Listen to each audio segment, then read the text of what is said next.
What's going on, and welcome to the Stick Drift Podcast, a podcast for all things cars, racing games, motorsports, and more. Oh my god, well, we're only like a day late, and it's not, but then again, you could say you could say it's a week and a day late, because obviously we didn't do the episode last week. We did do that bonus episode though. We had Alex 7 on. Yeah, I guess, there was the bonus episode. We, as the collective, I suppose, the Stick Drift Podcast had a bonus episode last week. And that was you know what? I think it did good for the Stick Drift Try Not to Have a Controversial Opinion Challenge Impossible. Yeah. There was a lot of discussion on TDU in that last episode of the Stick Drift Podcast. I've got a guest lined up for next week as well, so that should be good. But yes, welcome back to the Stick Drift Podcast, the podcast for all things car culture, racing games, and motorsports, from realistically a bit more of a toned down perspective. You know, I think we're not gonna. It's just the bad takes cast. It's just it really is. That's actually all it is. It's just there'll be at least one horrendous take this episode. Yeah, you know what? Thank God there's not a mass audience, or at least a mass car audience, because the comments would be unreadable every episode. It would be terrible. But yes, welcome, and today we're going to be talking about a few different things. A very big Tesla controversy, which we will be jumping into. Of course, word on the Cybertruck, but also some things that, as any borderline misinformation, pointless tweet from Elon would be, worrying if true information on Tesla. It's not defamation if you just signal boost it and say, if this is true, then this is worrying. And then also the Cybertruck, I guess. And on top of that, we're also going to mention, we're going to talk about the beta. This shall serve as essentially a beta review for the Motorfest beta. If you didn't know, the Crew Motorfest got its beta recently. It was 3 days. Yeah, it was last week. Oh god, it was. You know what? We're only a week out from it. And I was thinking about that. The fact that it's only been a week since the beta. It feels a lot longer. It feels so long ago. The Motorfest withdrawals have kicked in like to no other. It's pain. But yes, the Motorfest. I'm calling it the Motorfest as well now. You call it the Motorfest. Yeah.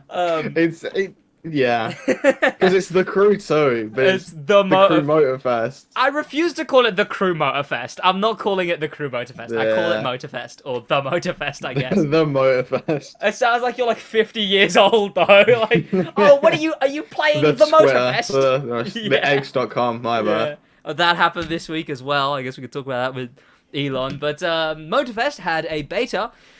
3 days where you could play the game, unless you play on PC, in which case that wasn't the case. It works fine for me. Yeah, it depends, I guess. You have the exact same PC as me, so I don't know why yours didn't work. Yeah.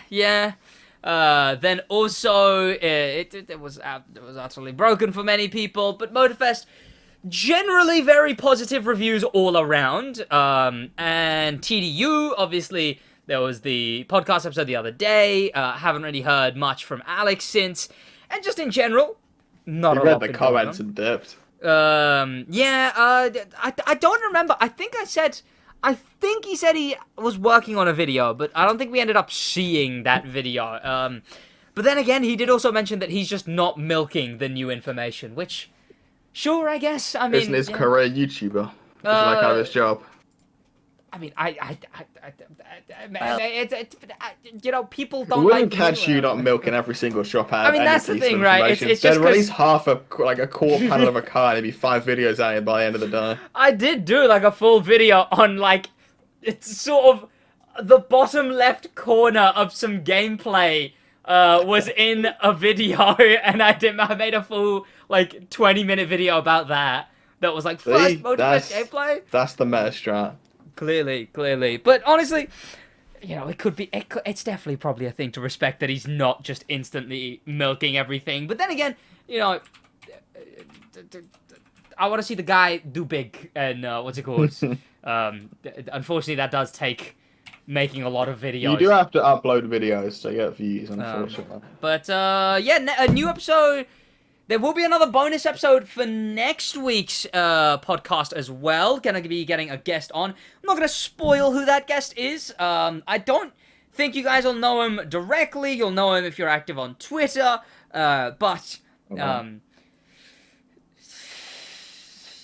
don't know. I won't even mention anything. But we'll have a guest on for the next episode of the Stick Drift podcast. And other than that, not a lot else other than, yes, the beta went on, and the beta did happen. I can confirm that. Some stuff. Our Twitter news thing still doesn't work. Is also in.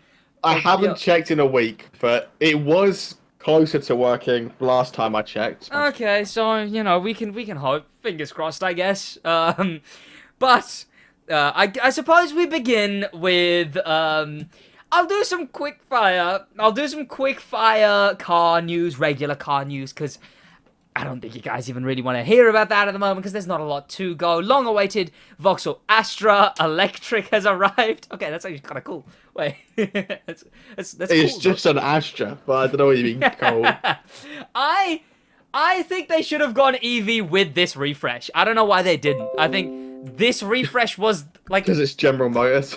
I guess, yeah. But, like, this refresh should have been the reason to go... Whatever, right? Whatever, though. Yeah. But sure, they're EV now. I mean, not this one. It's not green-plated, so this one isn't. It is EV. It's on Denmark plates, I'm pretty sure. Oh, Denmark plates. There you go. The Panamera is getting a refresh, and I was confused by this because I didn't even realize that they were still doing the Panamera. I thought that the Taken was the swap-out, but... Because obviously the early Takens... It's gotta be one of the last of the old-style Porsches with the big like, teardrop headlights, not with the single round ones anymore, isn't it? I mean, they still do that, there's that GT2, Taken's got right? the lines. Yeah, Taken's got that, like, line with the... It's got the, like, quad... Like, I mean, what... Taken is this same design, but, like, flattened. What is the 2023 911 GT2 the Taken's headlights are derivative of this design. They're a bit more of a... Actually, no, to be fair, Taken's are just the new 911 ovals. ones are circles. Yeah, they're ovals and circles. This is more of a teardrop kind of style. Teardrop. Yeah. Like they're like the a bug 2006. Eyes. Like a 2006 911. I don't know why they've still got it. But... It's the bug eyes. I mean, I quite like the Panamera. It's pretty cool. The wagon one. This one, I can't tell if this one's not a wagon. Right? This is just a sedan. Yeah, there you go. Shooting brake, whatever they're calling it. Yeah. But make up some name. I quite like the Panamera. The Panamera is a cool car. I just thought they stopped it because of Taken. Because the first few Takens were just Panamera bodies. Yeah, they were just Panameras, but electric. Well, I mean, they still are very much based on the same. Like they are so, very clearly wanting to replace the Panamera with a Taken. At some point. But which is also kind of interesting because Panamera sells much better. They haven't done that for any other ones yet. They will with the Boxster soon, I'm pretty sure. Right, yeah, because we've talked about this on the podcast, right? Both Boxster and an SUV, right? Macan? It's the Cayenne, isn't it? The small one. I think they cancelled one of those, and whichever one's left is is becoming EV now. Yeah. So, yeah, you know what? Fair. I mean, it's when they're going to start making their, like... I was going to say when they start making their, like, 911s EV, but I don't know if they... I think those will be the last ones. They've confirmed that they will hold their ground on the 911. They said it's the last vehicle they will make EV, if they ever do it. It's probably... They said they're going to try and hold out to try and push government regulation for biofuels and stuff. I mean, it is Germany doing that, right? Like, Germany's the main one pushing for that. To be like, hey, if we can have them run on synthetic, then are we fine? Question mark? You know? I mean, I think they got that pushed through. Like, I'm fairly certain, it's not been put into bill yet, but it's... Yeah, they threatened, the entire country threatened to pull out of the agreement unless they added it in. Yeah. It's interesting. I mean... It's such a... It sucks, because it kind of ruins the innovation I was kind of waiting to see for that bill to go through, right? Like, what? We're going to be like, what? How old are we going to be when that bill's supposed to go through? What year is it? 35, 35. Right? 35. We'd be 12 years... We'd be 32 when that bill goes through. And like, so you know, some slow innovation, but Yeah. I was looking forward to seeing that and being like, whoa, everyone's having to refresh their cars or whatever.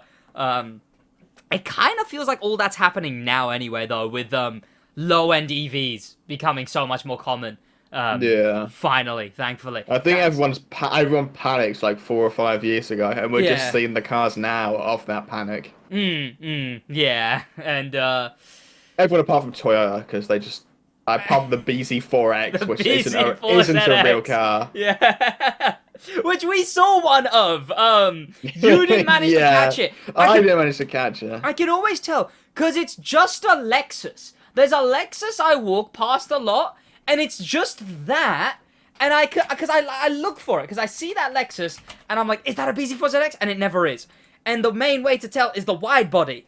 And we saw a BZ4ZX. I'm surprised they made it that far. Yeah. Suppose they run out of range on the way. It's just this Lexus. Okay, it's not as similar now that I look at it. No, but it's just, really not. But it's this. We saw this. That wide body hasn't been on any other vehicle other than like got the a Subaru chin version. and a half. Yeah. But this fake Toyota exists, and it's. If you don't know what we're on about, it's Toyota's first ever EV that they have buried. Like, no one talks They've about made this it thing. so they can say they have an EV. Yeah. And they don't actually have to sell an EV. Exactly. Like, I think we checked, and there was only like 6 registered in the UK. I mean, I can have a look now how many there are. Yeah, sure. In this quick segment where we're going through just like the little bits of car news. What is it? The Toyota BZ4X. BZ4X.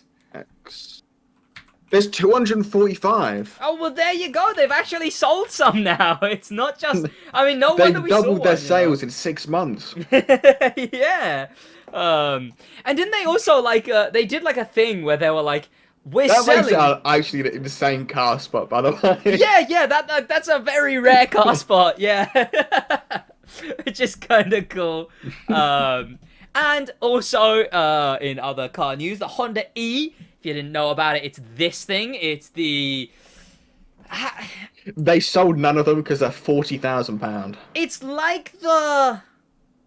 It's a neo-retro hatchback. Yeah, what it looks like to me is... What's the car from Cars? The Italian little yellow thing? It looks like a newer version of that. Is he a Fiat? An It's old probably one? an old 500 or something. Yeah. Cars Luigi? Is that his name? That's probably not how you spell it. Yeah, it looks like a modernized version of this guy, basically, is what it looks like to me. Which, yeah, it's like a neo-retro, old school, new school, It's or old whatever. school, new school, yeah. And they charge way too much for it. This is from Autocar. Honda E will not receive replacement in the foreseeable future. So they're ditching this car. I can't look at it. Ads. But I mean, as the brand shifts focus towards SUVs. So unfortunate. Hatchbacks are cool, man. Do cooler hatchbacks. No one does good hatchbacks anymore. They release something like this for £40,000, and no one buys it, and they're like, "Oh, no one clearly wants them." It's a £40,000 EV with 120 miles of range. What?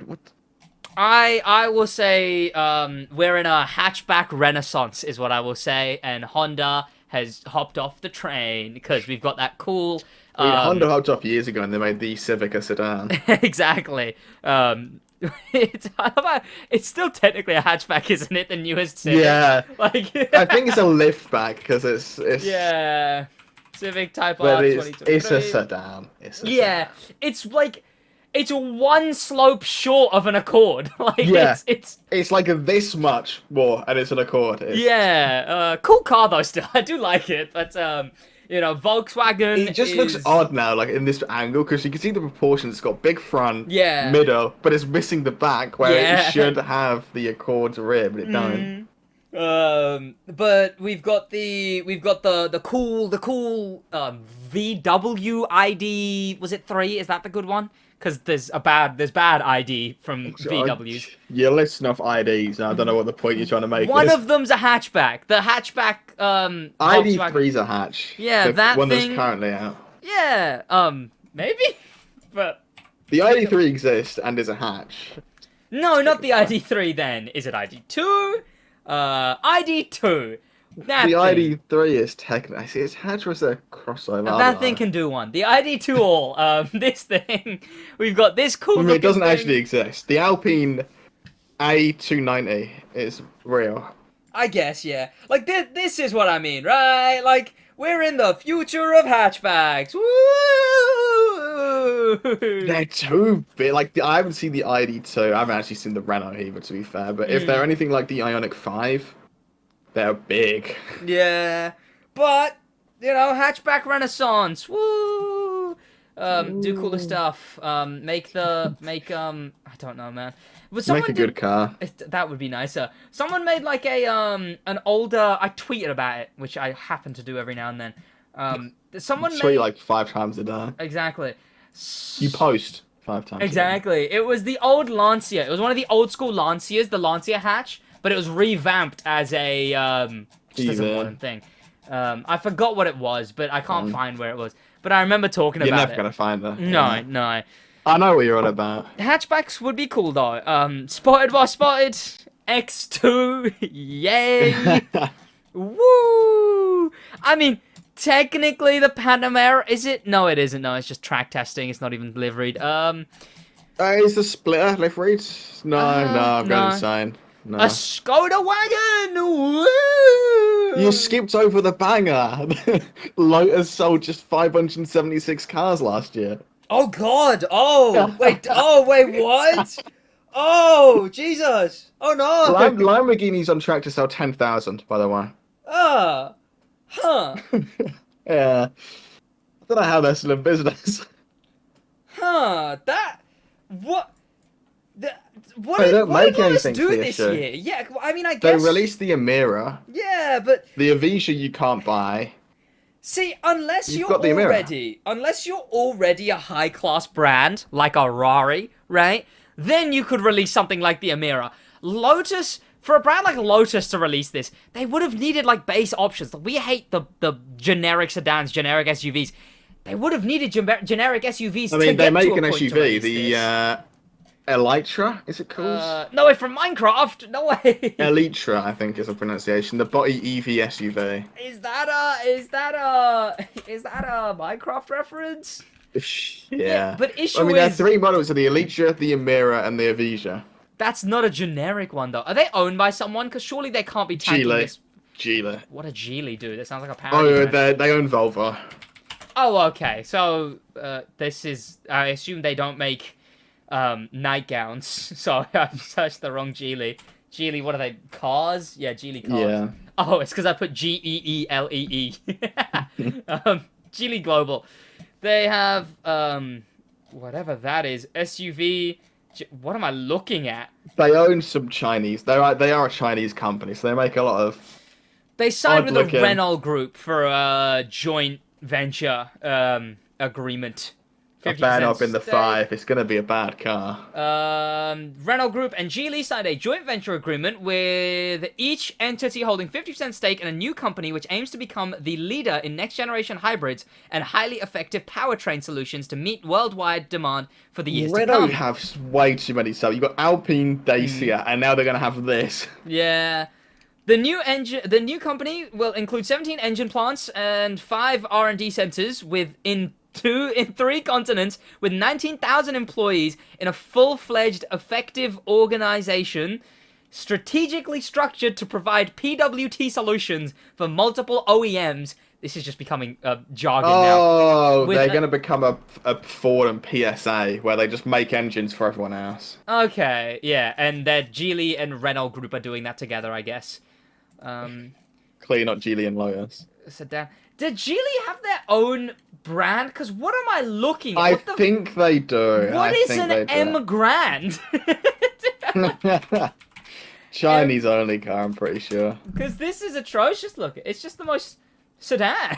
It's just like, tell me Yeah. this isn't like 5 other cars. You could put a Merc badge on that, like any badge on that, and it's just a car. Well, it looks like a Vauxhall, to be fair, like a That's- yeah. 2017 Insignia or something. Yeah, looking here, Interesting. I'm only seeing Geely cars, not Geely's, as the conglomerate. You'd have to search Geely sub-brands or something. You get Lotus, Volvo, someone else. I don't know, who knows. But Geely holding group business divided into 5 subcategories. A Lincoln Co. So they own Lincoln Co., Proton, Of course they do. and Lotus. Volvo Car Group, which includes the brands Volvo and Polestar, which I guess makes sense. Polestar's been doing pretty well, to be fair. Polestar, I see a load of them about. Yeah. So well.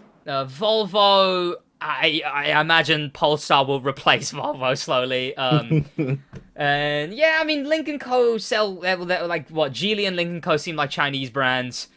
Proton? Like the pack? Like what? Proton cars.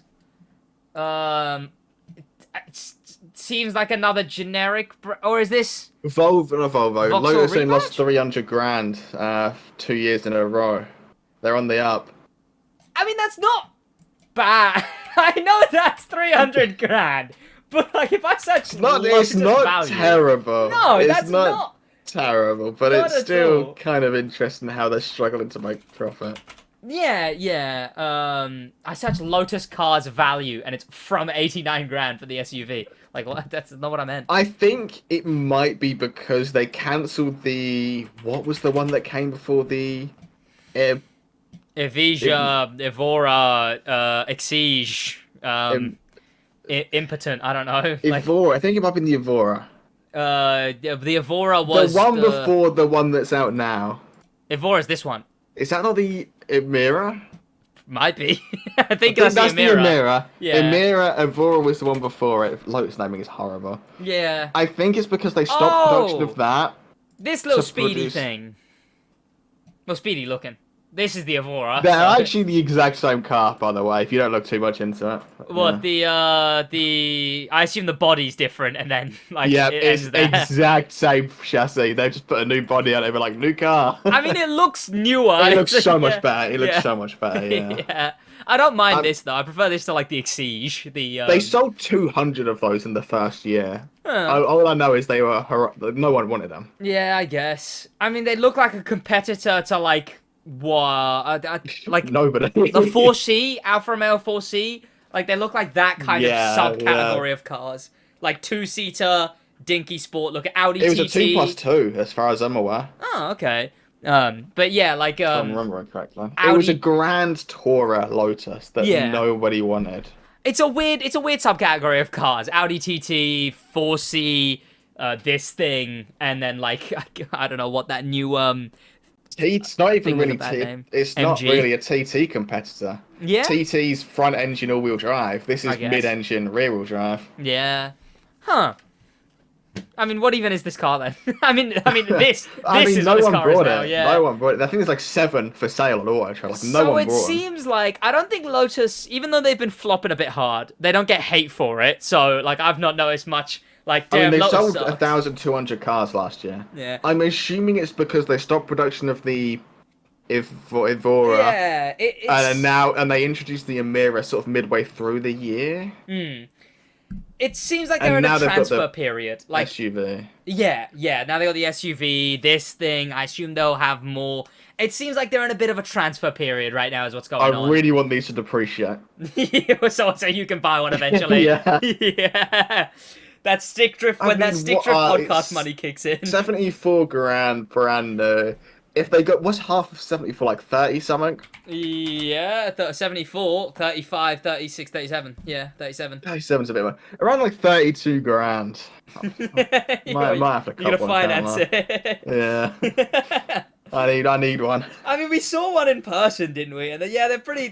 Was cool. that one of them, or was it a modified Well, Evora? I don't know. I'll send. Because the it was a picture. 2016. Oh no, we did see one. No, we did see one. Yeah, Yeah. You took a picture of it, and you're like, okay, yeah, this car's really good. That must be like one of the first. Yeah.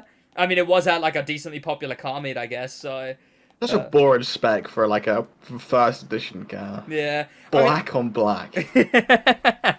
Yeah. Like, even that one's boring. Grey on grey. Like, surely you spec it in, like, an electric blue, like they do or something with some... Just something slightly more colourful, honestly. Like, something more But fun. the yellow, the blue, the red, one of them, not The yellow grey. would be nice. Like, there's a picture of the yellow. It happens to have Jeremy Clarkson on it as well, but there's this picture of the yellow. It's like... What is Jeremy Clarkson? I assume it's some YouTuber's thumbnail. Yeah, cool looking car, though. What is the red? The red looks so good. It's like a Ferrari metallic kind of red. I found the one that we saw. It wasn't black on black, it doesn't seem. It seems like it was just like a dark of a very specific color. It's a very, very dark blue or green or something. It was a dark green. Yeah, you can see it's green. That's green. not as bad as I remember, to be fair. It's got green. an interesting wheel spec on it. That is a good spec, to be fair, yeah. But there you go, you could own this car. That's a 72 plate. Yeah. That's a last year car. That's a very, very early one. That would have been one of the first, okay. I mean, if you did own this car, it'd be very cool, but I don't know where that money's coming from. Well, I mean, 10 grand deposit, finance the 23 over 4-ish years to be like, £400 a month or something? Is this before or after you ever consider moving out or getting a house? Like, because how does that work? What's more important? Yeah. I mean, that's just a general update. This podcast is your only form of employment currently, and it doesn't even pay. So, if the podcast ever... no, I'm manifesting or whatever people put on their Snapchat and that stick drift money kicks in, you can get yourself a mirror. The £5 paycheck's gonna make a big contribution. See, become a member for righteous reasons, like Josh getting a Lotus Emira. Imagine I could get Morrison's quicker than that. Exactly. But from that, I think that's the last bit of new car news. Oh, I don't really want to talk about it. Bugatti's getting a Revuelto competitor, basically. They're replacing the Chiron with a hybrid. Hybrid. Literally exactly what happened with Lamborghini, where they replaced the Aventador with a hybrid. So that's just all that's going to happen. It's like they said it's like a bit more of a sporty one. What? Something like that? It's going to be a smaller engine hybrid designed to launch Bugatti into a new era. I mean, the Revuelto is trying to do the same thing. The new era is 2007, because hybrids have been around for a while now. Yeah. You know what one thing that is kind of cool about the Revuelto, I will say, right? And it starts with, what's that, that goofy concept? Terzo Millennial, right? Huh? The Terzo Millennial or whatever, this car, right? It was described as to show Lamborghini's future, right? It's in Motorfest. Someone stole the front of it. It was designed to show the future of Lamborghini, right? And to be fair, that headlight pattern is exactly what the Revuelto ended up going with. So it's like, whoa! They put the headlights from a concept on an IRL car. I know. I found that quite cool, actually. I was like, the hardest part of the car to make, really. Honestly, as far as we're talking about the Revuelto, I guess we'll talk about it in Motorfest, because that's had a part to play in it. I kind of like this car now. Podcast at this point. Like this is like third episode in a row that it's been mentioned. Yeah, I kind of like this car now, though. It's quite cool, actually. I decided it's I'm going to stick to my guns. I'm not changing my mind out principle. Oh, top 10 Josh, try not to be a pessimist moments. Ooh. Yeah, God, you add to the stick drift. Try not to have a controversial opinion. In fact, I think they've always been you. I think Alex was Alex was probably the biggest one so far. From whatever argument was going on. Yeah, so. I mean there was the conversation. I haven't got the crown, unfortunately. But yeah. From that, we can talk about the predicament that Tesla has been in first. Some good news, some utter good news. Josh, your favorite news, actually. My favorite? There is some news. I typed Cyberpunk instead of Cybertruck. I'm losing my mind. The Cybertruck seems to be entering production. Ooh. Does it, or did they make one? I think something. Well, they've been seen more active around. I love this headline. Tesla rolls out the Cybertruck. Is Rivian finished? If I had to own one, I'd rather own the Rivian. The first example has entered production. Yeah, there you go. There you go. It must be this year. Has it even been crash tested yet? I don't think it has. Probably not. Because it would have been uploaded as a thing that people would have been like, look, bad. Yeah, I imagine so. Well, do crash tests get uploaded publicly? Yeah. Tesla's the type of company Of to course they like get NDA uploaded 'em. publicly. Yeah. You can't just cold crash disinformation. Just hide it. I mean, I don't know. You never know. Ignore the 1 star. It doesn't exist. I mean, I'd imagine they'd go. Okay, yeah, the star rating, sure, I guess. Yeah, okay, fair. What if it gets a bad safety rating? Like, What do you mean if? It's stainless steel.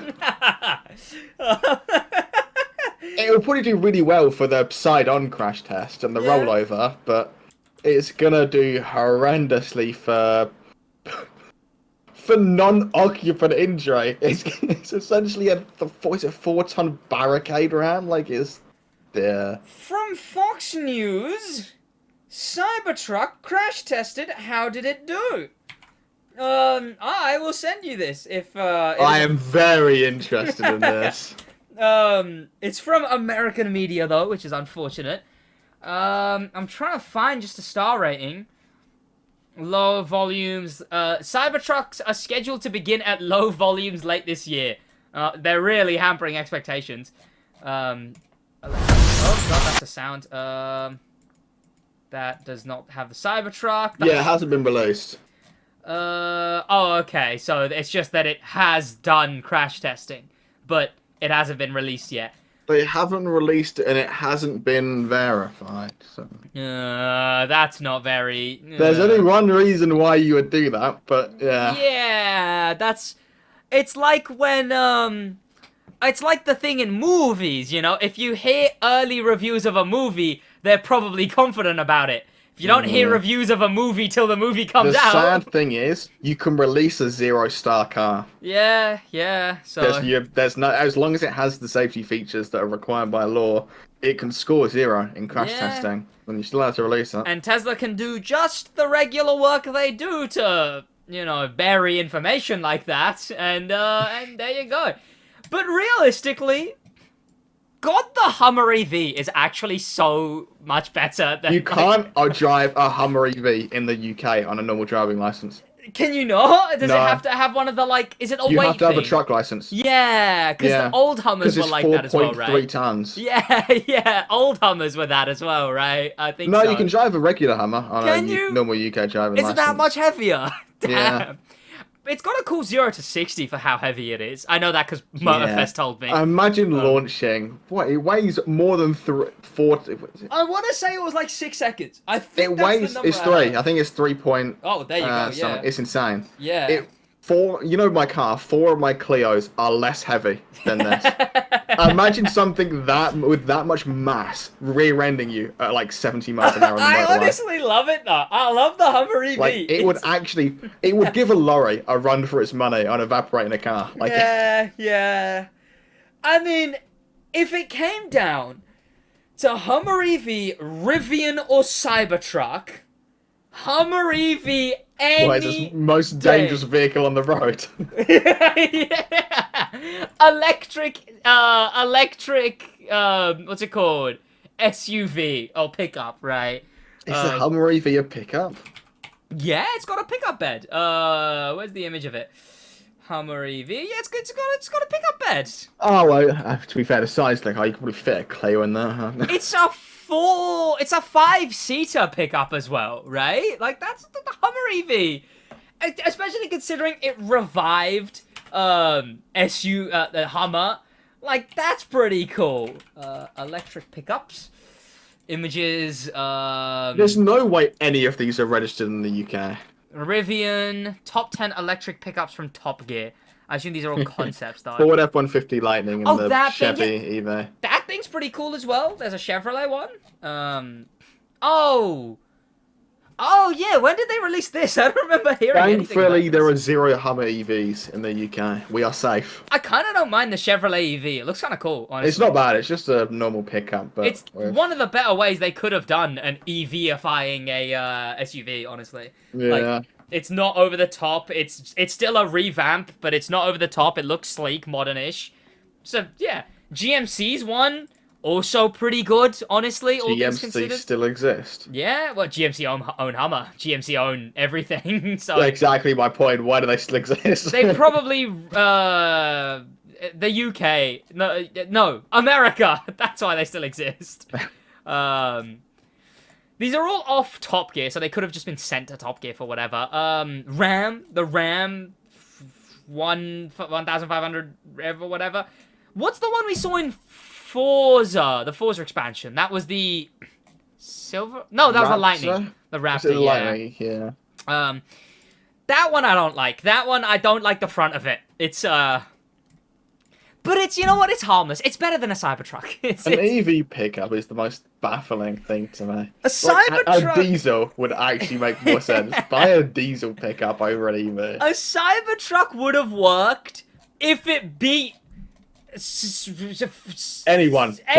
Ford, Chevrolet, Hummer. We're actually gonna have one out by this point. Hummer got resurrected before the Cybertruck released. They hadn't sold a car in over a decade.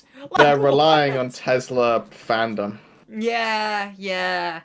Like, I just don't think the average pickup driver is gonna want to buy a... No. Like, they're already so... The average pickup buyer isn't buying an electric pickup anyway, let alone Tesla. Yeah, like, they're already so non-charitable to Tesla. Like, I imagine it's like, oh, I want an EV, so they'll still go with the brand reputability of an F-150, of a Silverado. Does Ford have a good reputation? Really? With the... Yeah, for an American pickup driver, I imagine. Yeah. I don't know. You know what? I'll ask the resident American pickup driver in the Discord server. Yeah, I suppose they don't get the 1 litre 3 cylinders over there. So. Yeah. For or the 1.6 podcast filming right now, out of... It's going to be the least biased take I've ever had in my life. Out of GMC, Silverado, F-150, Cybertruck, Rivian, Hummer EV... I'll even put F-150 Lightning, F-150... Silverado, just EV, I think that one is. F-150 Lightning. What else is there here? GMC, what was the GMC one called? Sierra EV. GMC Sierra EV. The Ram 1, whatever. Ram 1500 Rev. Which one has the most brand reputability, I guess? Reputability / average American would buy. We will wait to hear back, I guess. But, speaking of the Cybertruck, like they said, they are planning to release in low volumes by end of this year. Low volumes, I wonder why. It's almost if it's difficult to make a vehicle out of stainless steel. Yeah. Such a... I remember... How much do they cost? Like $8,000 or something? Well, only 100 at the moment for whatever. You know, I'm sure. It'll be funny if they make it to the Europe, because then They won't. They can't. If well, I would love to know what loophole he would have used to get one of those in the UK. Yeah. EV. The new GT86 doesn't pass crash test regulations. If the Cybertruck does, I assume... I mean, because of all the Twitter shenanigans and everything, I imagine Europe doesn't like him already, so I doubt they're gonna give him any favors when it comes to getting that thing through, so... But, like, that whole thing, if you didn't know, this was the week that Twitter became X, and no one likes it. But they're gonna firm it. Everyone will still call it Twitter. It's losing so much of the I hate them from a brand point of view. The fact that tweeting, retweeting, to have that lingo in the human language is so valuable to a brand, right? You go, say someone puts something on Facebook, Instagram, Snapchat, you tell someone, oh, did you see what that celebrity posted? And they have to go, oh, on what?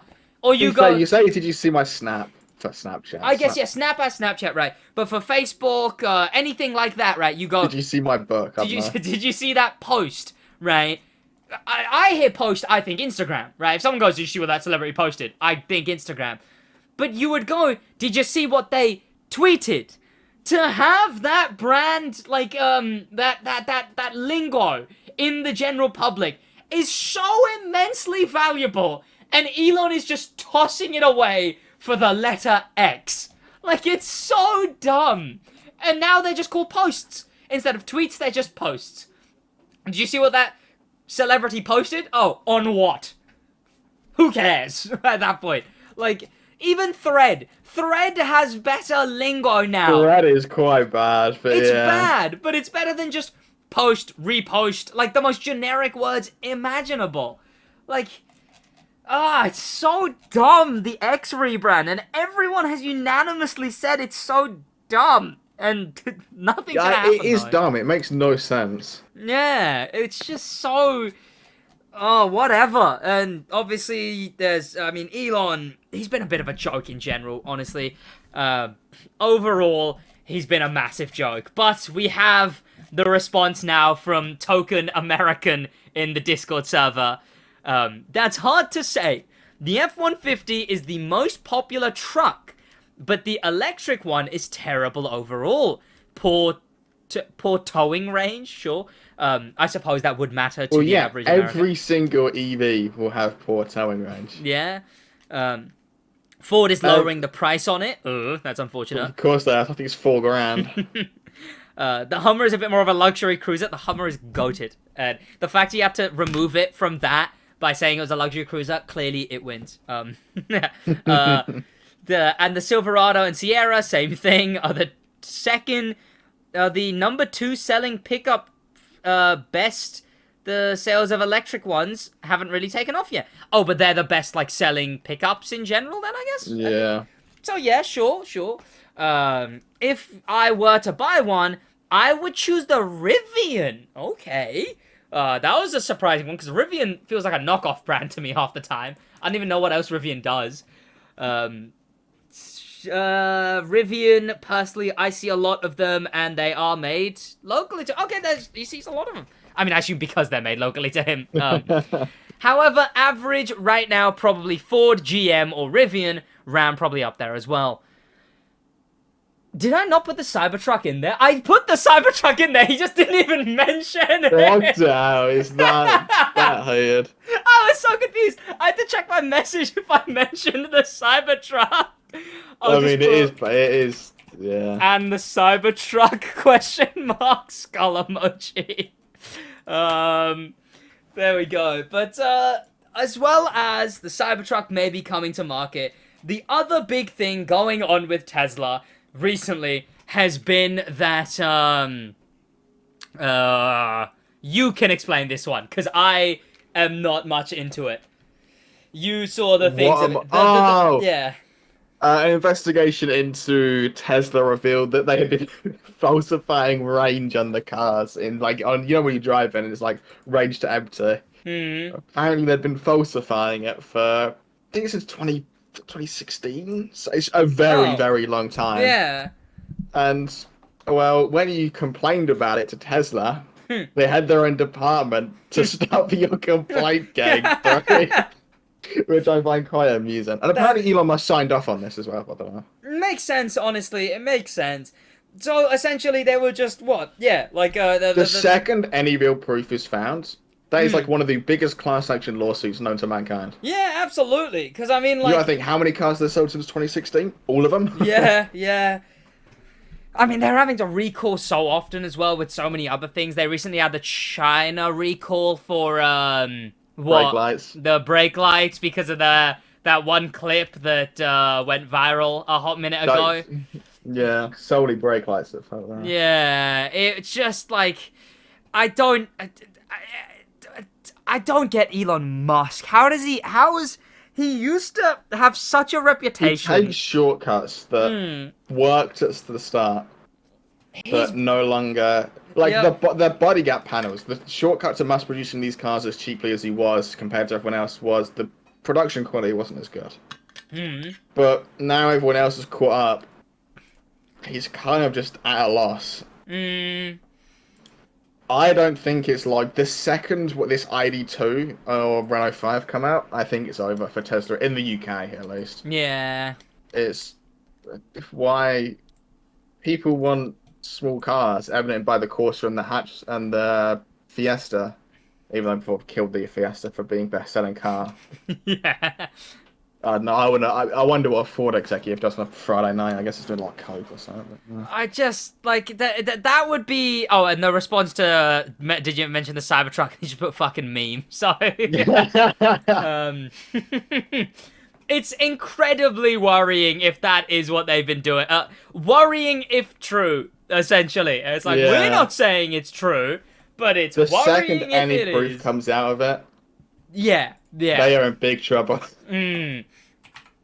And I can't imagine. I don't know though. I don't know. I feel like they just get a fine and get on with their life is the issue. I don't think it hinders them in the slightest. Is the thing. Like, The yeah, EU would actually throw a fit. Like they the would. EU would, but I think at the end of the day they would just like fine them and then move on. Is the issue.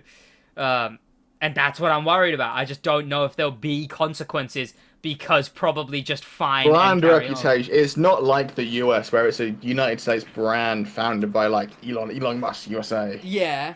It's in the UK. It's kind of just like there's not really many other options at the minute. I guess, yeah, yeah. In This the is UK, I reckon they will start to dwindle, like, overall. yeah the second like brands that people Mm, know in the UK. Volkswagen. They need to get the ID2 out as soon as humanly possible before Ford get a small hatch out. mm, like, I imagine... Because it will take, because Mm, the course is going to get changed into an EV. That's like 37 grand. If yeah. they can get a £25,000 ID2 out, it will take all of the Fiesta sales, all of the Corsa sales. The Mm, Zoe's going extinct as well. It'll take all the Zoe sales as well. It will literally be number one best-selling car by a landslide if they can get it out in time. what, the... ID2. Yeah. It'll be cool. The ID2 looks good as well, because it's like... What does it replace? Golf or Polo? Polo. I think two's the Golf, one's the Polo. Yeah, I because think. two looks like 5 generations old of a Golf, so it's a nice refresh. Because the Yeah. newer Golfs I don't like, but yeah, it's like an older refresh, and now I like it. I really like it. And Tesla utterly shocking behavior, but As something per. as yeah, honestly nothing out of the ordinary. Unless you like Tesla, then very good Tesla. Well, we love Tesla, Tesla amazing, Tesla yippee, We love the yippee. Cybertruck. I love pedestrian fatalities due Uh, to crash structure lack of. um, Like this all actually like yours. Imagine that hits you in the shoulder. Like that, a stainless steel body car hits you in the shoulder. At yeah. that, your shoulder is gone. Like it's just gone on holiday at that point. It's never coming back. The Cybertruck is top 1 car ever made. It's going to be number one in pedestrian fatalities. Yeah, I don't know about. I don't know about anything else, but but we can go from moving on. that to a more lighter topic. From vehicular manslaughter to the Crew Motorfest. Of course, It'd be death by dangerous driving. like sure, yes. But dangerous driving. It would just be the car, though, right? Wouldn't it? It would be the. Yeah, but they'll get you. Do they There's not? no real UK law for it. It would be reckless, careless, or dangerous. Is one there of the no two. vehicular manslaughter? I That should. has to be sort of intent to hurt them, but not. They have to show intent for that. Right, yeah. Because I guess. Yeah. And it's very hard to get someone in court for intentionally running someone over. Like, Yeah, you'd have I to- guess you have so. some peculiar proof for that one. Yeah. But Like a tweet. There you go. Yeah, yeah. Post. A post, an X, a An Z. X. A Z is a banger. Yeah. But Motorfest is the latest installment in the Crew franchise, and it recently had its closed beta. Closed being in massive, massive quote marks. Closed, but open to like 300,000 people. So. Yeah, it's like me saying, don't worry guys, I'm gonna go lock my door, but I'm gonna leave a pot of keys round the front in case anyone wants to come in. Well, it was 100,000 PlayStation codes, and I assume it was equal across all platforms. Yeah, and then they had the Red Bull code, the Donut Media Red Bull code. Yeah, the Infinite Red Bull code. Like, if you wanted to play Motorfest, you could. It was so closed beta. Such a non-closed beta. Marketing came up with that one. Honestly, brilliant marketing. Because it is like, because it's closed, shows more scarcity, more people want to get in, people will share the code around, because they'll be like, hey, look, you know that closed beta you wanted to get in? Look, I can get you in with this code. And then they would have actually played it, because, yeah, whatever. Brilliant marketing, honestly. It may have had more players than an open beta would, unless open beta marketing is insane. But yes, content creators and general audiences the like got to get their hands on Motorfest over the... when? 3 days. Over the weekend, last weekend. It was from the long weekend. Monday to Friday to Monday. They were able to play the Crew Motorfest. It only had 5 of the playlists that will be out of the 15 at launch. It had the PvP game modes, it had the custom show and the summit, as well as a very limited of the new car roster, which we know a lot of the new cars coming up in this game, so it's whatever, but they definitely hid a lot of them. There was barely any of the new to the Crew cars in this. But all in all, I think before we begin talking about everything really in depth, overall, reviews were positive. The general consensus on the game, by general audiences, was very, very positive. As far as I saw. That does not mean the game is perfect, though. Not by any degree. And there's still a lot of complaints about the game. But, I guess... can begin at the start. Stuff people have already seen. I mean, the intro's cool, you know? The cars are cool. If it worked on PC. Oh, yeah, that issue. Oh my god, we can talk about that, but I'll get like a migraine. I tried launching the game, and it works fine, and then it doesn't. And then it's going 2 FPS, and then it's unplayable. And then I don't get it, because I've played the game on PC before, and it's worked. Yeah, but yeah. now... it just started leaking frames, and then no matter what you change, it's just leaking frames, going 2 frames. It keeps doing that over and over again. You're going so low on frames, it isn't registering when you finish segments. I got stuck in purgatory in pro racing, because it wouldn't register the checkpoint, so I just kept going around in a loop in the intro. Same happened in the vintage, and then, what I ended up having to do was I had to go so slow that it would register, and then I finally got through the intro after talks back and forth with Ubisoft, and got through the intro, restarted the game. The game runs fine for 12 hours. I spent a whole day playing Motorfest, 12 hours straight, and then I relaunched the game the next day, and it's fully broken.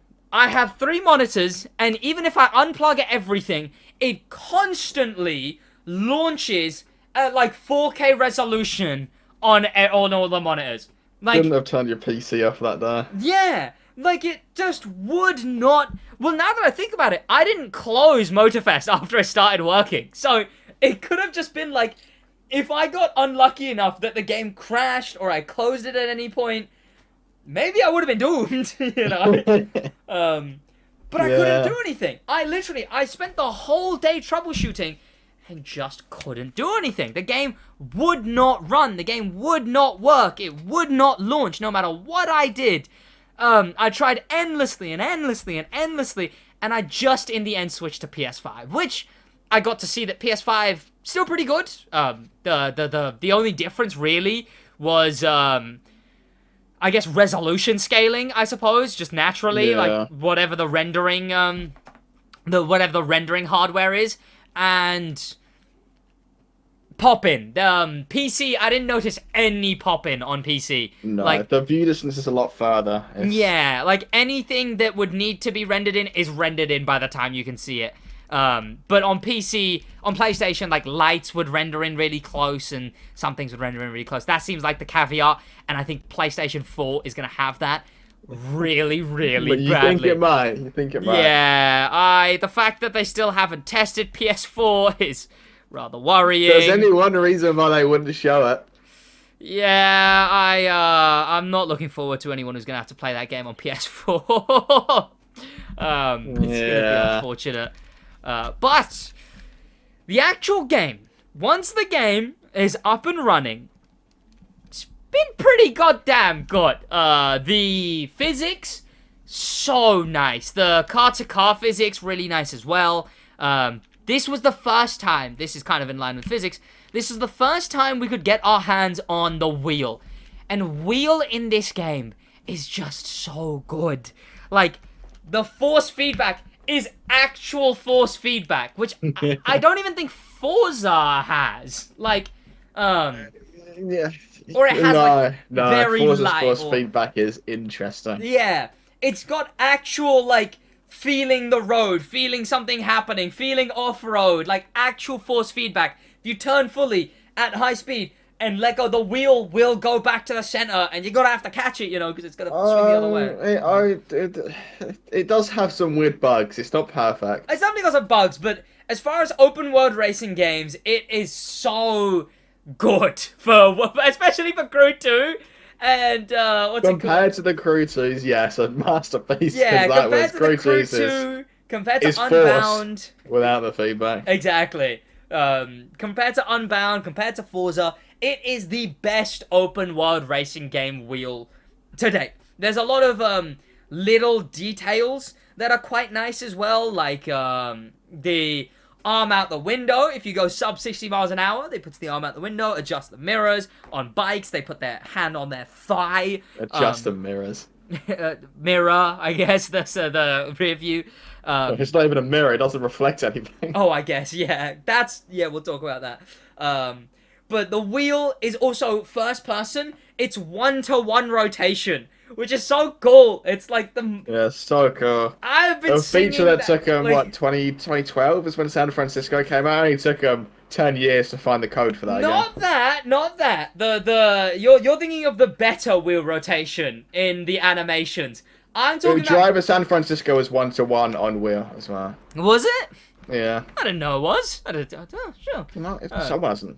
It's not a real Driver San Francisco lore. I've never played Driver San Francisco on wheel, so what's it called? I couldn't get force feedback to work on mine, but yeah, but it does. it's got 1-to-1 wheel rotation, which is so enjoyable to play. Like first person wheel on this game has been so fun. In fact, I have like footage of it as well.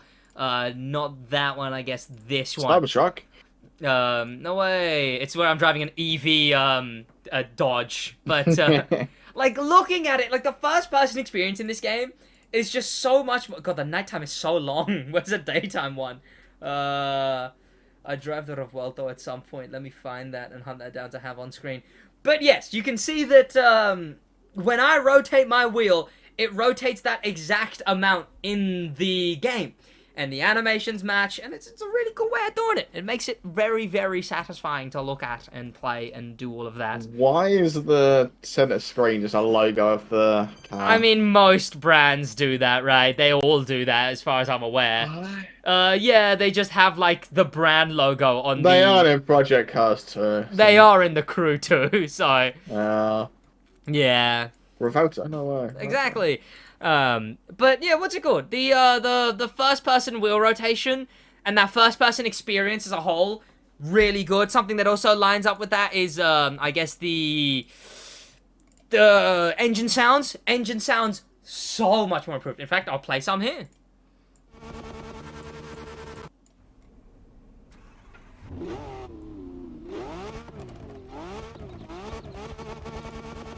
All around the board, so much more improved. Like, they're really, really surprisingly good. I don't know about Forza level, but also I don't know what Forza level is. I don't really play that game enough. But I imagine they're probably not as good as, like, our Forza, but they're really, really good. I saw them compared to Project Cars 3?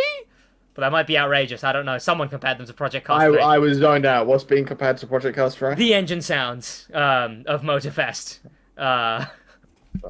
Someone did it. I didn't. Someone did it. I haven't seen too much of PC3, so... There you go.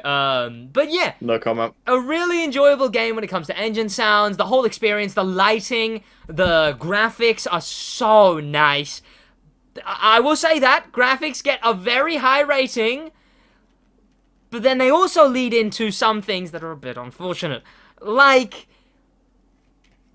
the lack of pedestrians, which you are a lot more upset about than anything. You can explain why. I won't say upset. It's just funny.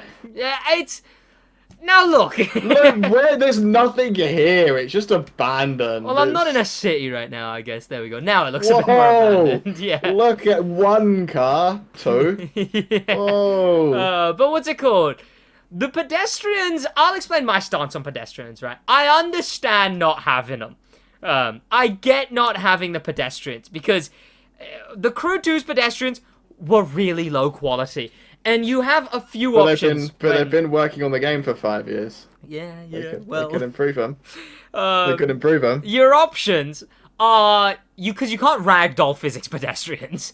Your options are have them like slide around the car, which would really affect the game's quality. You see, it would it would be bad if they did that. Immersion would be ruined. Exactly. They could not have them, or they'd be really goofy looking. I get that they don't help with how barren the world feels, but I understand not having them. Also, I assume it's because the graphics are so much more graphical. I don't know, more cinematic, etc. But 5 years. I don't think pedestrians is where the issue lies. I think where the issue lies is traffic density. You can drive around in this game. What's the what? What traffic density? Exactly. Like, there's so light on the traffic. Not only is the traffic the exact same car models from the Crew 1, but, like, they're so... I'd say it's a lot more here than what it usually is. Yeah. In this footage, usually there's just more. none. Like, usually there is nothing. Especially if you're, like, I don't know, in the city doing something more demanding. You will see nothing. Like, you can get lucky and actually get some traffic, or you can get 5 minutes straight of not a single traffic car. Like, you don't see any car for ages. In fact, I think that's happened here. Like, there you go. Like, a whole stretch where I saw absolutely nothing. And then a little bit, and then nothing. It's weird to me. I don't like the low traffic density. That really annoys me. That's where I think it's weird. Also, with pedestrians... 5 years and they couldn't find better models for AI cars. One of the other options for pedestrians is having them in gated off areas, and that's just kind of an overall... because then there's areas you can't go to and whatever, and especially if those are going to be the roads, right? The pavements, you know, it would be weird, you know, to have gated off pavements. Is there a playable drag racing that there's public gameplay of? Yeah, drag races and the off-road area will have pedestrians inside. Yeah, pedestrians on the side. They have them in the locked-off areas. Races do, yeah, like races that are gated off. So they do have them there, and the off-road area does. The whole of that off-road racing track has gated off areas because as soon as you go into those areas, you get respawned. So you're not just massacring a crowd. Which again, that's the issue, right? That's why, yeah. Also, I did hear a speculation that no pedestrians.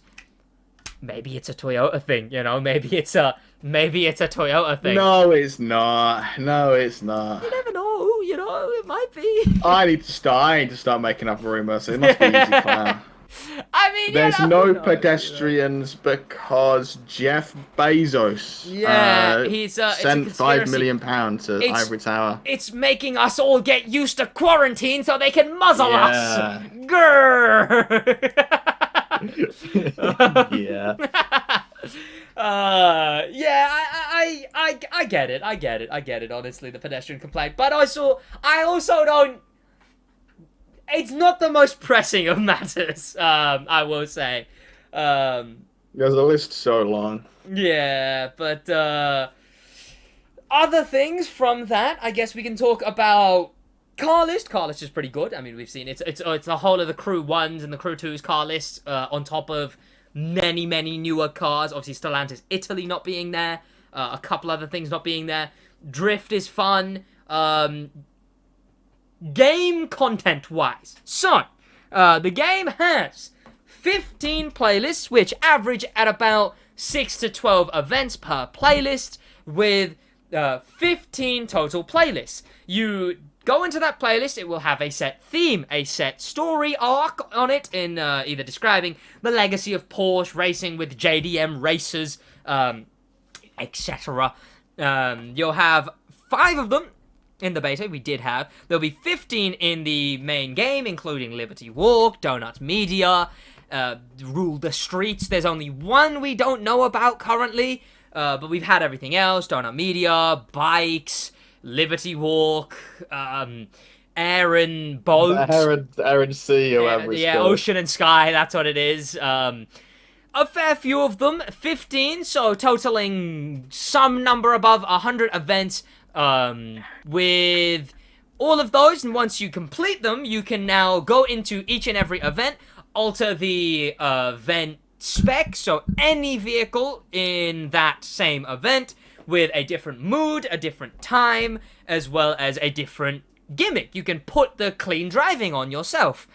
That allows you to do whatever you want there. You can then also revisit them in the monthly, which I'll come back to, but they offer 15 playlists, which also have feat picks, which is the feats, which are just skills renamed, things that you see in many racing games.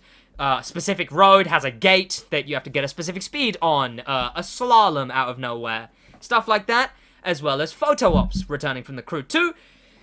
Gives you like a restriction of Porsche in front of Pearl Harbor, and you go and do a picture of a Porsche in front of Pearl Harbor, and then you also have about 30 challenges with rewards every, like... Some of them are super enjoyable. One of them is like drive at night with like neons on the highway or something bad. Yeah.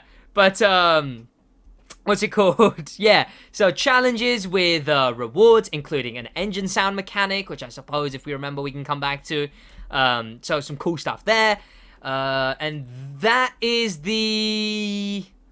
I guess if you don't count if you don't count, like, the monthly, if you were to remove the monthly, that's the gameplay, minusing the monthly, minusing the PvP. It's all 15 playlists with the challenges, with the feats, with the photo ops, or the events, and we know we're going to be getting a new playlist every season, which is roughly 3 months. And I think that, I know what you think. I think everyone else does as well. I think that, they're fun. I like playing them in their, like, story version. The actual, like... One playlist every month is going to get unbearably dry. That's long-term content. We don't have to talk about that just yet. But the actual content in the game, I think it's pretty good. I like the playlist. They're nicely done as far as it comes to theme, as far as it goes for, like, pardon me. As far as it goes for theme and, like, I like the writing of them and the experiences of them. Electric has, like, car damage, as well as, Have you played Bike Lovers? There's been no opportunity to play Bike Lovers. Bike Lovers has not been in the beta, or I any of can't the see it previews. being very good. Who knows, I guess we'll see. One thing that has been complained about by you specifically is bike physics. You can talk about No, that. don't even say just by me. You felt it on the touring car bikes. Is someone's taken the front wheel, made it out of concrete, left it in the freezer for 5 years, and stuck it on the bike and gone, here you go, have fun. It's horrendous the amount of understeer you get.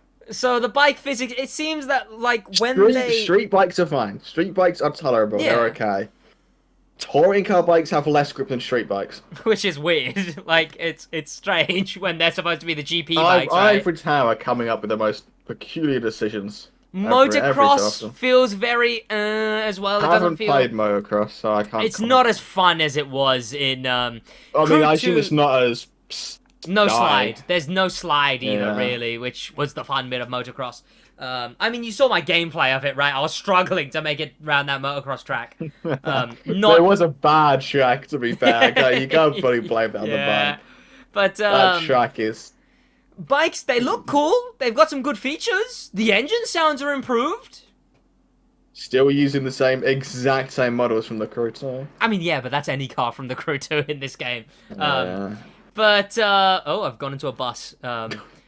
But... High skill gameplay only. Exactly. The one bit of traffic on this road and you hit it, which is impressive.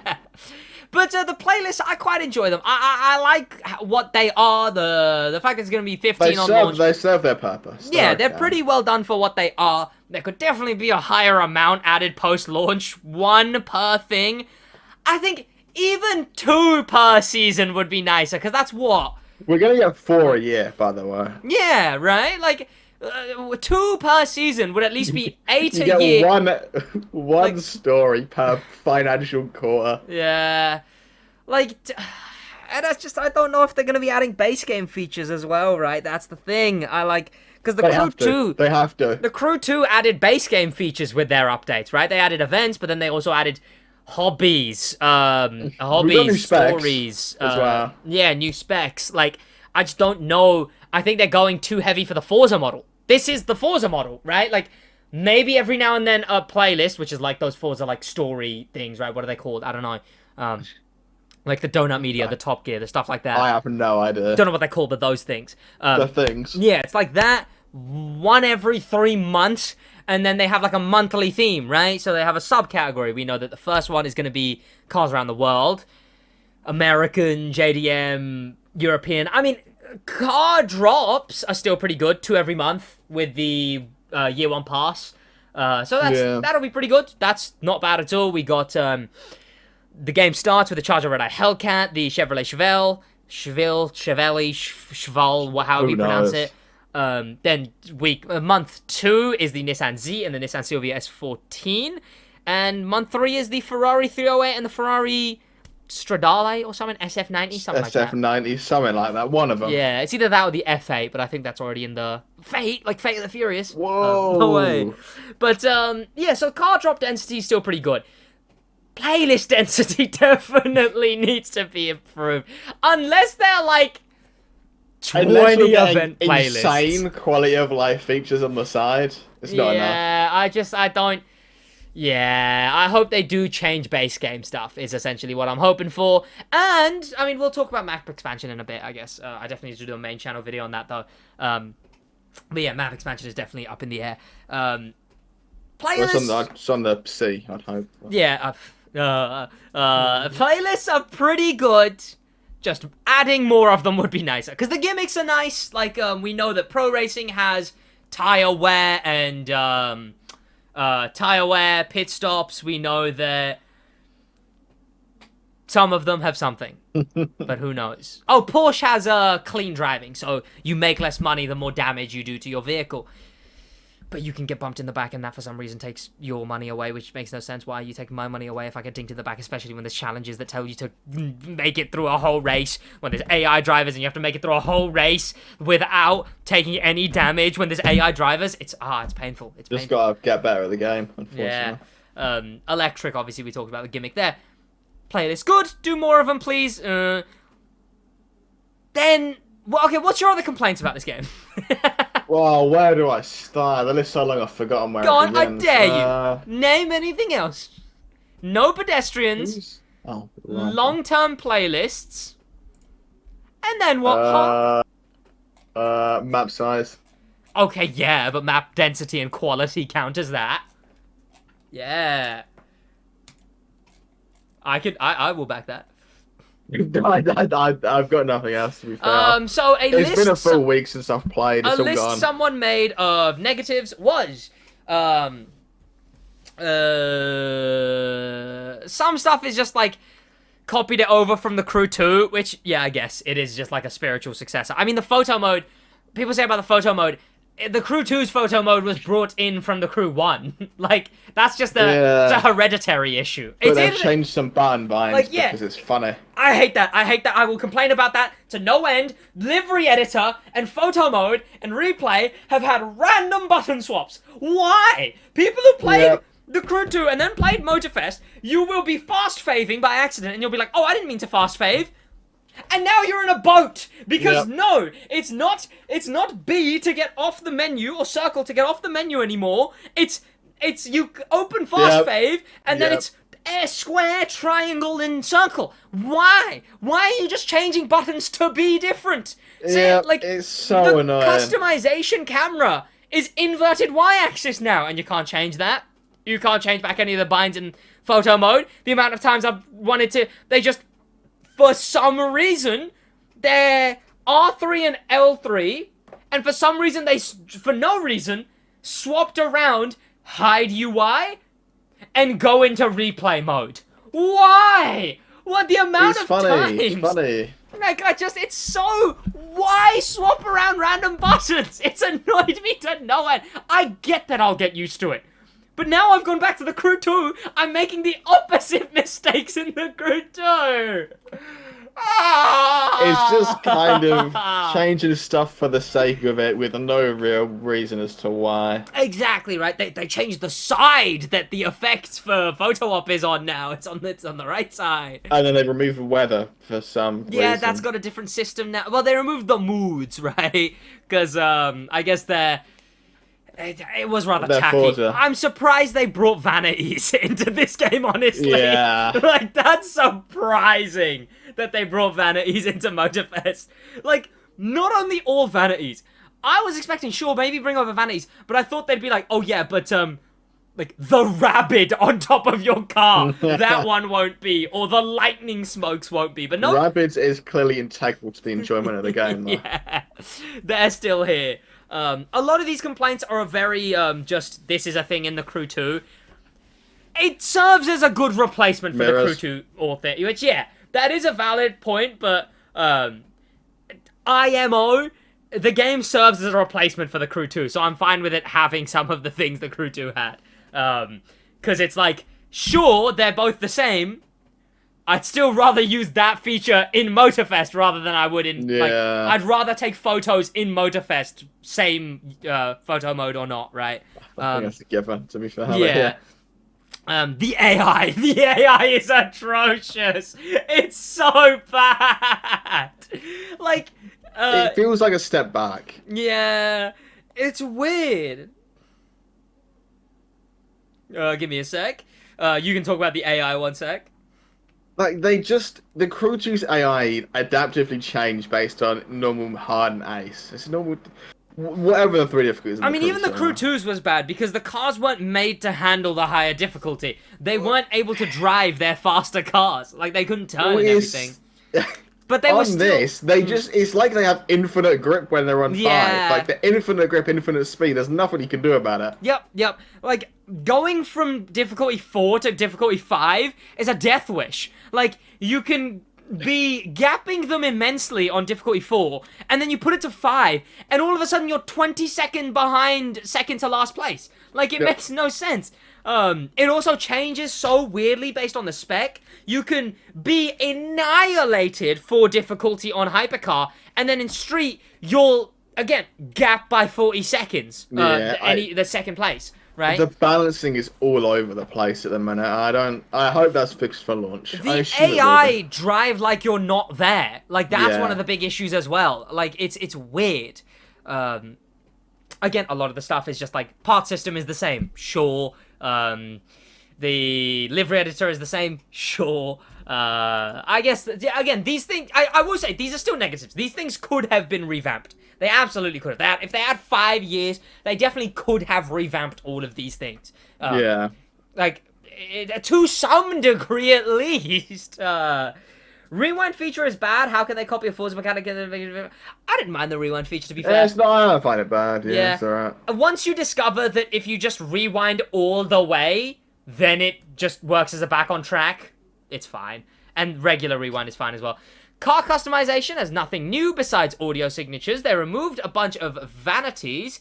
Oh, did they? I didn't actually know that. Yeah, they removed a ton. Oh, did they? Oh. Yeah. Oh, well, there you go. I mean, sure, I guess. I mean, I guess that's unfortunate, but sure.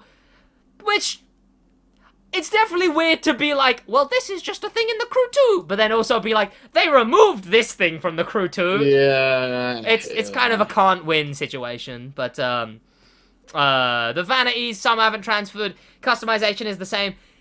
That makes sense for the cars that carried over, I guess. That customization, again, cars that carried over, some of them that carried over from the Crew 1, it's the same customization in the Crew 1. So, yeah, I mean, it makes sense. It's just a crew thing to have the same tools but tell a different story, basically. Boat plane physics are terrible. Yeah, I can back that. Yeah, sure. I didn't really play them too much. Plane you can fix. Once you revert planes to Crew 2 handling, they're fine. And I think once you get used to boats, they weren't terrible. Because I did a lot more boating than most people. And it was... I didn't boat at all. Yeah, it was fine. And the first person on boats is pretty fun, I guess. Part system, yeah. Game isn't proper crossplay. We'll talk about the crossplay scandal. So, the game is crossplay. Yeah. Asterisk. It is only crossplay in the 2 PvP game modes. What you can't do with crossplay is Free roam. Free roam. You can't do a race, a regular race with your mates in crossplay. You can't see them in the car meet. You can't play the summit with your mates on crossplay. The only thing you can do in crossplay, like you can't even enter the map with crossplay with your mates. The only things that are crossplay is liveries. And I will say, everything that has crossplay is a positive, but the fact that it's not in the open world, why? That sucks so much. Like, why is there no open... You can't add a friend through crossplay. The only things that are crossplay is liveries, leaderboards, and the PvP game modes. On their own, sure, yippee, those are crossplay. The game as a whole, why have they lied about it being crossplay? That sucks. Yeah, it feels really odd the way they've done it this way. I don't think they announced anywhere that it was crossplay, to be fair, though. They did. Did they? Did they, say, crew, it's crossplay? It's been crossplay on the page, the Ubisoft page for it since the day it was announced. Was it like, hey, we have crossplay, or was it has was like the crossplay badge? Tick. Okay, yeah. Now hear me out. Which is still quite deceiving. It is deceiving, but technically... In what world would crossplay only be PvP? No. It is bad. But they've not lied there. See, when Need for Speed said you could remove the cartoon effects, that was a lie. Saying Motorfest has crossplay isn't a lie. It just needs the biggest asterisk known to man. It just needs, like, it should be 90% asterisk, like 10% crossplay. Because obviously no free roam crossplay. No, that sucks so much. Yeah, it's outrageous. Even in PvP. No crew crossplay, No so you crew can't crossplay. PvP with a crew. Even if you go into PvP, have someone in your lobby, you can't then invite them to your crew in crossplay. It's so bad. I get it. See. There is a complaint here. There is nothing to do after the playlist is finished. I think that deserves a retraction. Because then I came in and I proved that there was stuff to do after playlists are finished. So, not only will there be 15 playlists to launch with the feat picks, the challenges, the collectibles. I didn't mention the collectibles before, I guess collectibles as well. But I won't talk about the monthly yet, because we will get onto the monthly, because there is that as well. One of the saving graces of this entire game. Like, I think you described it as the thing that... The issue is, Yeah. how long will it be cool for? Sure, but you described it as the one thing that, like, saved this game for you. The PvP game modes in this game are so weirdly high-tier bangers. Yeah. So, well, I mean, when you think about it being a Crew 2 DLC, it would have been Demolition Royale. Yeah. Like, it's the most polished part of the game because it's the part that's existed for the longest. Same with Grand Crew, right? Like, Yeah. it's the same 28 players thing. Which, God, now that I think about it, those images must have been so old. Yeah, Like, yeah. Yeah. Makes you wonder what they've been doing since those were made. And they were a lot more gimmicky, the artwork on those images. They were a lot more They gimmicky. had power-ups, and, like, I think the one with in the Proto Mark too. Yeah. They had, like, power-ups, and, like, It was like Demolition Derby power-ups from Crew. And so... the art direction for it seemed a lot more like a one-off gimmick, like a Motor Pass update would be, rather than in the Crew Motorfest, where they're not painfully Hawaiian, right? Not that they shouldn't be, because obviously the game's set in Hawaii, but, like, they're not, like, labeled with Hawaiian stuff everywhere, right? These modes feel like they could be things that would seamlessly transfer into the next Motorfest game. But the two offerings are, let's start with one of them, the lesser of the two, I would say. The Grand Race is a 28-player, randomly generated, randomly generated 28-player, fast-faving, 3-sprint race with collision. It sees you load into the lobby with 28 other players, 27 other players, I guess. 27. Yeah. You select 3 different specs. Obviously, specs being the different streets, racing, hypercar, rally raid, boats, planes, monster trucks. Specs. You select 3. The thing that rotates every so often is what specs the current Grand Race is. So it might go hypercar to touring to street 2 to street 1. Street is now split up into 2 separate things. The lower tier street cars and the higher tier street cars. So it's 28 players, you load in. The further back you randomly get started, the more NOS you have. And it then follows a randomly generated route where there's preset sections, preset chunks of the 3 segments of the race. And the game will randomly select those 3 segments. So it would essentially be you get on one segment, and then there's 3 possible other routes that segment could lead into, and you'll get that randomly generated, and then 3 from there. So you'll definitely start recognizing certain routes, but it's still random as random goes. It's got collision on, which I like, but I think it improves. It would be so much more boring. It's always me who gets flipped over a barrier because someone's gone into the side of me. It's no one else. It's just the so story annoying. of playing Grand Race was essentially you would give up half race and just park up. Yeah. But honestly, a really fun and well done racing game mode. It's got the collision. It pays so well in the game.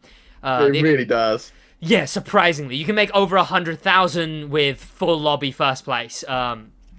It's about 8 minutes, which is a nice length for what it is. 8 to 10 minutes. It's, all in all, it's been a very enjoyable racing game mode. It utilizes some of the features that Crew 2 didn't even utilize when they were new in the Crew 2. Like fast faving. It goes to 33%, then you're in the next spec. Then 33%, then you're in the next spec.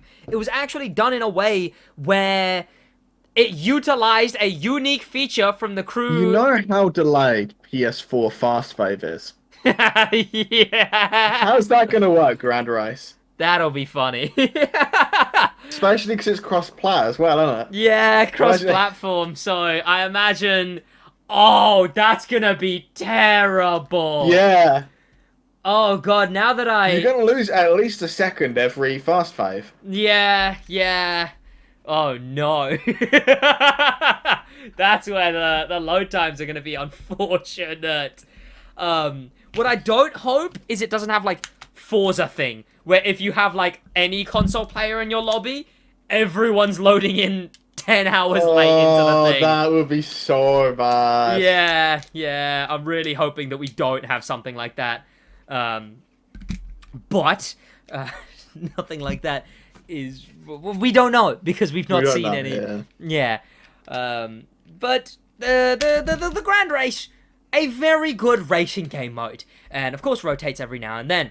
Then, one of the surprise best things to ever hit a racing game ever is the Crew Motorfest's Battle Royale. So, Battle Royales have been seen in racing games before. We saw the Eliminator in Forza Horizon, and it was pretty bad. It's it's RNG based. It's like a goofy race. It just doesn't work. I don't know what the general consensus is on it. I don't know if general audiences like it or dislike it. But it kind of sucks.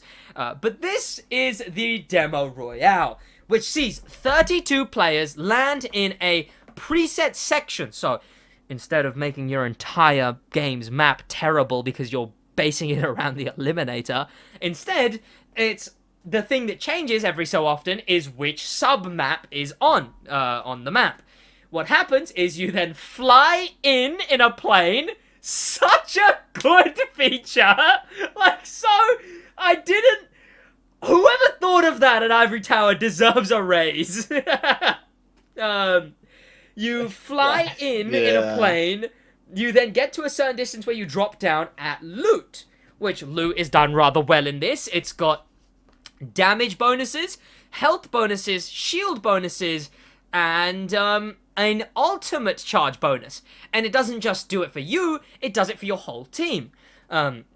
You get that, you attack people, and you're in demolition cars, the demolition derby spec in the game. You then drive around with your team of 4, your crew, and you laser other people. You beam them, essentially. Some more Fortnite lingo. You build up and box fight. I don't know.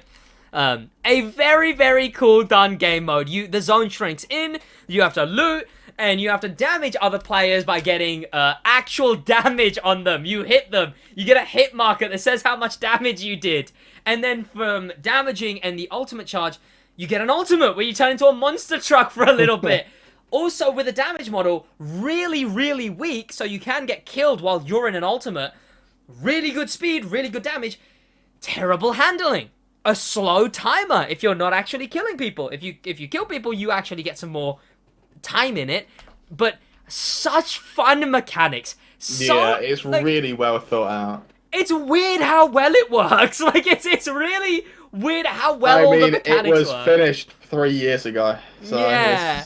It's had a lot of time put into it, I imagine. Yeah, it's rather crazy just how well all the mechanics fit into place. Like, you can actually play it like a sweaty Fortnite lobby. You can see massive fights going on. If there's a bunch of loot somewhere, you will see a big crowd.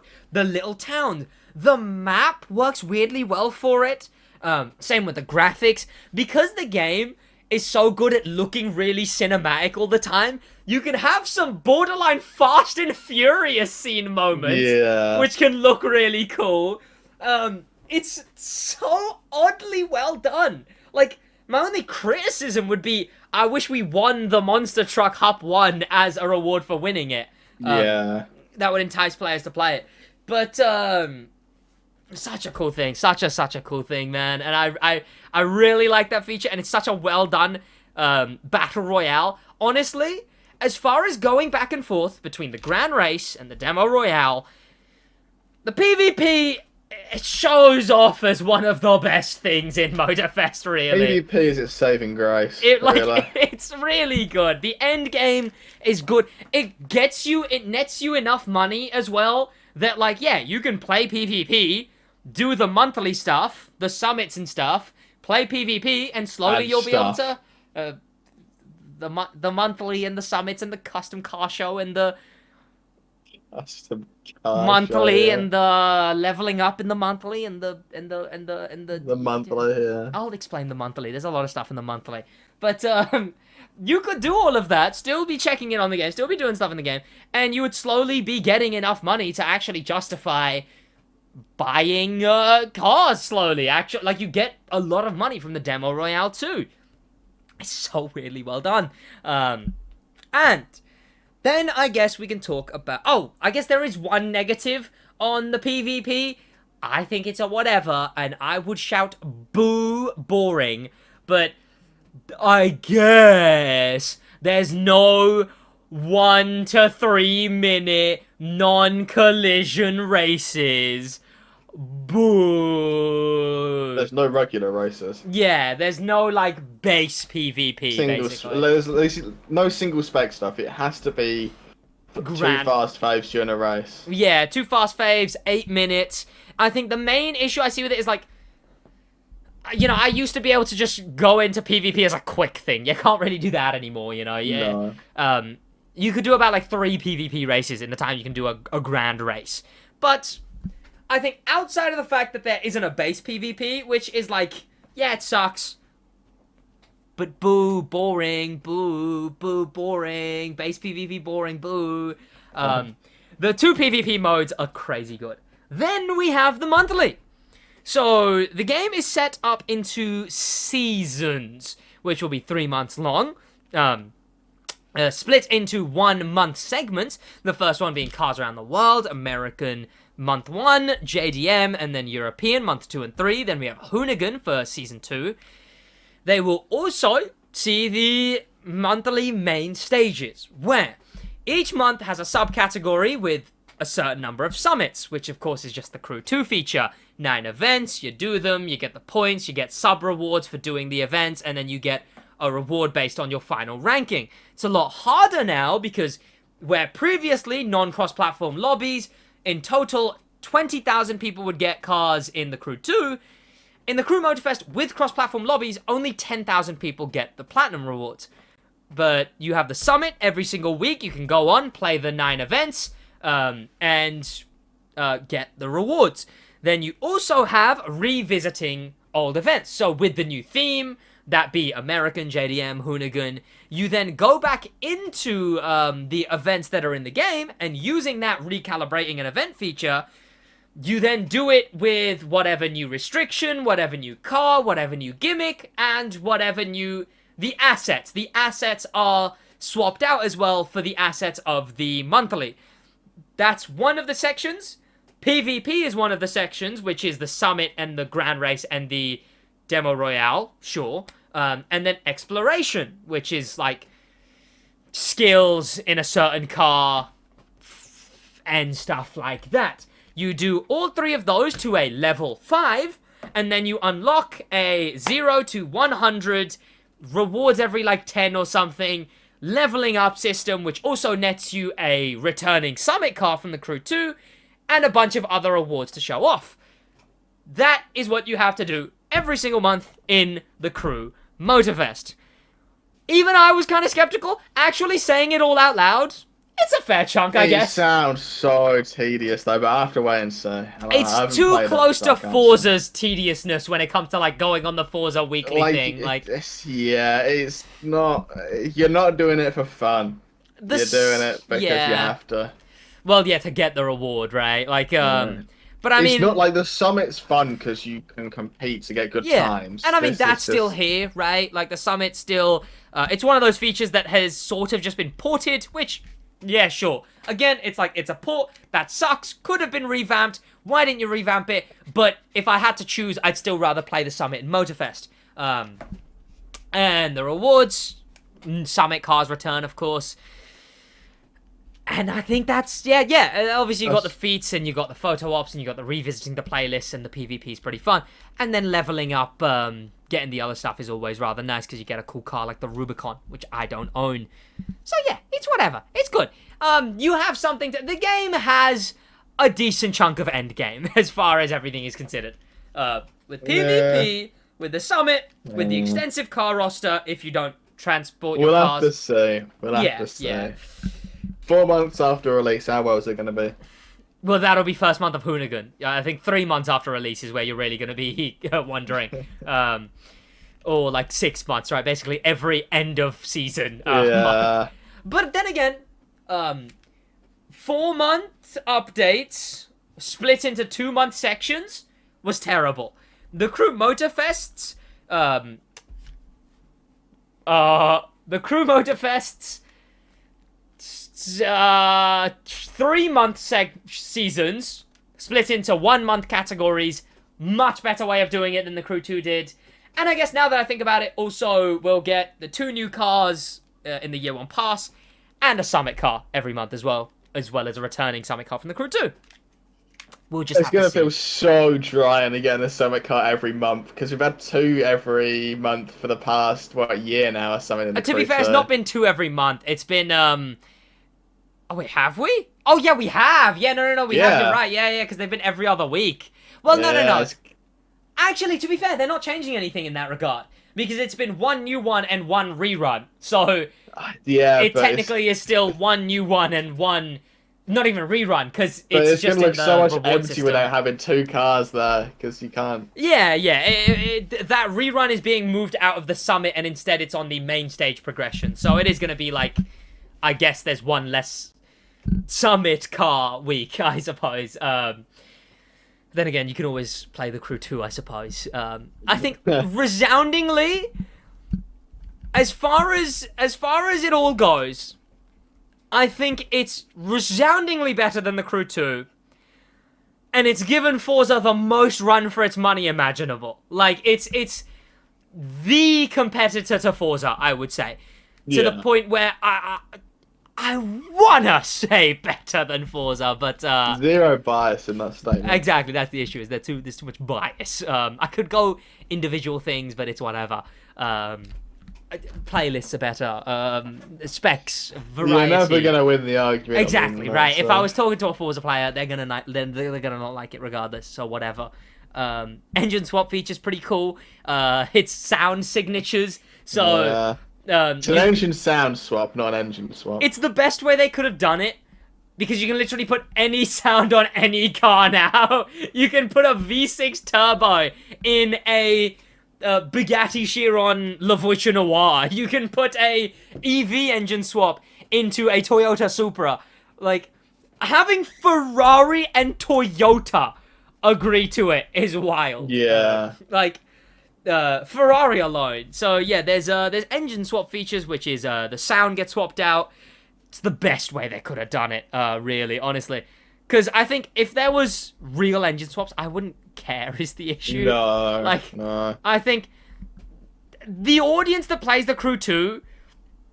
Now then again, not to negate the fact that some people who would care about it would have enjoyed that feature, but the general audience of the Crew 2... I don't even know if they know cars have engines. It's such like a gamer audience than it is like a... Like, I wouldn't be surprised if Crew 2 shares more of its audience with Fortnite than it does Forza. Yeah. But, yeah. So I'm looking at your audience, yeah. It's absolutely the best way they could have done that. But I guess that is, that's mostly pretty much it, yeah. Yeah, that's the full... All our gripes, all the positive features, the negative Basically features. got everything known about the game. Map. We can talk about the map, and thus the map expansion, but the map, it's smaller. It's small, yeah. It's pretty goddamn good, though. Not size-wise. Detail, driving. It's high quality, but I wouldn't expect anything less considering it's been in development for 5 years and it's releasing in 2023. I suppose. I would say better map than Forza by far. Like, no question. Like, one's been out for 2 years at this point, so it's a bit biased. To which regard? This map in 2 years might feel equally as bad. I think even compared to Forza at launch, I think this is definitely a better map. I quite enjoyed Forza's map at launch. The desert area is nice.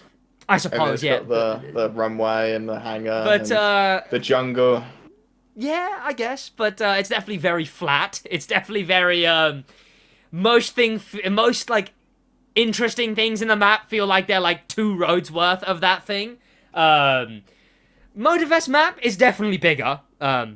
As a flat basis. It's not by much. It's like 25% at the top end, really. I will take a more than VAT worth of more than value added tax worth of a size upgrade. The specific fun areas are, I would argue, more fun. Like There's fun areas. The gimmick areas that Forza also has, right? Like the docks here, the runways, the two of them, the volcano. I didn't go to either of those. What's the what? I didn't go to a single one of those. Oh well, I've been there, and a bunch of people have been there, and they're actually pretty fun. Once you climb the volcano, I mean that was. The volcano, the runways, the docks, all of those like gimmicky areas are a lot nicer. What's weirdly interesting is like the map detail has had weirdly high amounts of thinking. You can't find like a building that doesn't make sense. You can't find like in the Crew 2, a door floating anywhere. You can't find everywhere I works. hope so. The map's been done for how long? Smaller towns, like they have like, the smaller towns will have a smaller hospital for themselves, and then there'll be the university in the main town, and everything sort of works in these maps. And if you go into what I love about it is when you go into the not on the map areas. So obviously the map in the bottom right has road layouts, but if you go any area developed outside of the road layouts, they weirdly high detailed, like a full resort in this hotel. Most housing areas will be fully designed with a parking area, a park, and like a close-up area to drive in.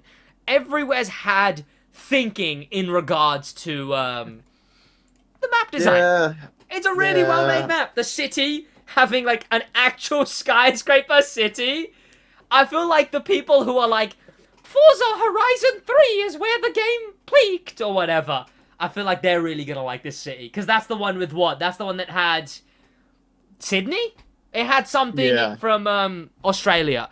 I feel like they're gonna like this whole city. Again, like the specific subsection areas, like the docks, like the volcano, like the city, they're much more well done. Then I will talk about the map expansion. I interviewed the developers, and they gave a very developer answer. Well, we'll surprise you if we can, and who knows, maybe, but we're not gonna confirm it. Whatever. But map expansion seems definite. I would even go as far as to say, like, I would bet something that we get a map expansion. Bet something high. Because what we've seen in the map is 2 islands off to the top right and off to the top left and off to the bottom right.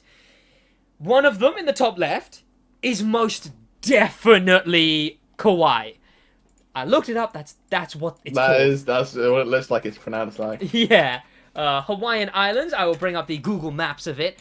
But it is so most obviously Kauai. Which, it's the same shape, it's the same mountain style, and it's so much closer to Oahu than it is in real life. I don't understand, if they're not going to do map expansions, why have an entire goddamn island that is supposed to be hundreds of miles away, why have it literally flying and boating distance off of the top left? Considering it's over water. What's the what? Within driving distance would be interesting, considering it's over the sea. That is true, yeah, now that I think about it, yeah. But, yeah, the whole of Kauai, I don't think it's to scale, because Kauai seems pretty decently sized there compared to... But, the weird and really interesting thing comes in when it comes to map expansion, is there's also an island to the bottom right of Oahu. But the island that's supposed to be to the bottom right of Oahu is Molokai. And then the next closest one is another smaller island. And then the next island after that is Maui. And Maui is the one that actually matches the shape of the island that's just off of the bottom right coast. Why, if they're just going to add them in for aesthetic reasons, right? Just so you can be like, look, another island. If they're just going to add them in for aesthetic reasons, Yeah. why add one of the islands that isn't that close to Oahu?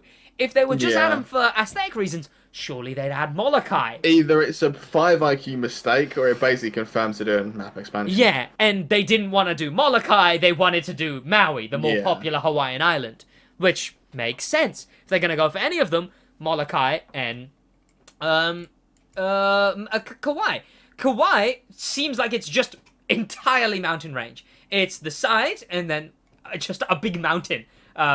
And Maui, you can see, is like a cool, interesting shape. It's got like 2 bits coming off of it, and yeah, it's pretty good. It's got another major city as well, and the fact that they're in flying and sailing range. If Motorfest 2 years in has 2 extra islands, no loading screens, no menus, PS4. You fly to them PS4. or sail to them. Game goated. It's just PS4. will old generations be able to handle it? PS4 is going to be on its knees trying to launch the game, let alone actually playing anything. They might fiddle with rendering, right? Hear me out.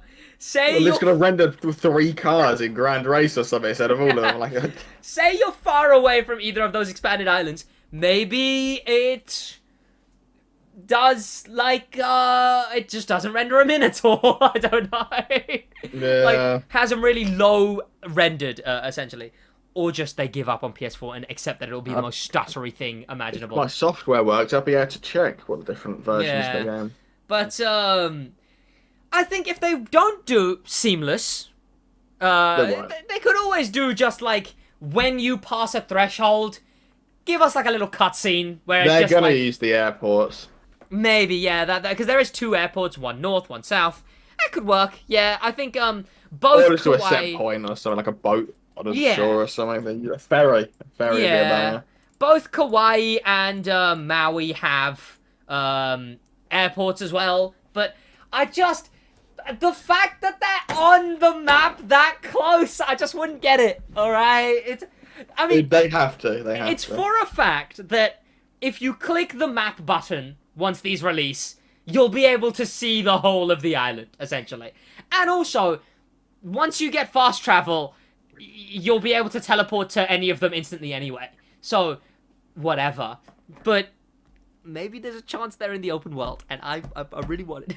I really want them to add to the open world like that. Borderland illusion at that point, but yeah. If Motorfest ends with 3 islands, it's gonna be so top tier, and they're all the quality of Oahu. Oh, it'd be so good. It'd be so good. Yes, best racing game ever made, if so. But map expansion seems imminent. I would expect, though, year 1 and 2. I wouldn't expect anything sooner. 100%. They're not gonna chuck it out for like season 2, 3 months in. You know, it'll be like. I reckon they're done. They're saving them until if year 1, year 2, unless the game is dead 6 months in.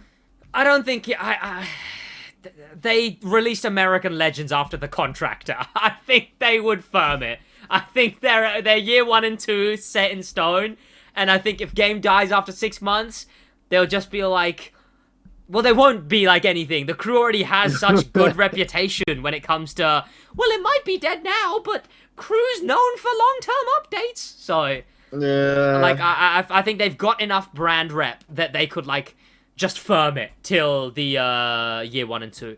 And I think it'll be that, yeah. It is weird that they only confirmed 3 seasons, though. So maybe, you know, maybe we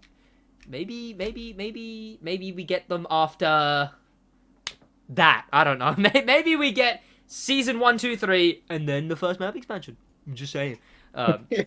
It would have to happen as well, just because. Well, I mean, is there 3 months between game launch and season 1, or is it right into season 1? Yeah, it's 3 months. I'm fairly certain. No. Season 1 is right straight away. Season 1 is the cars across the world.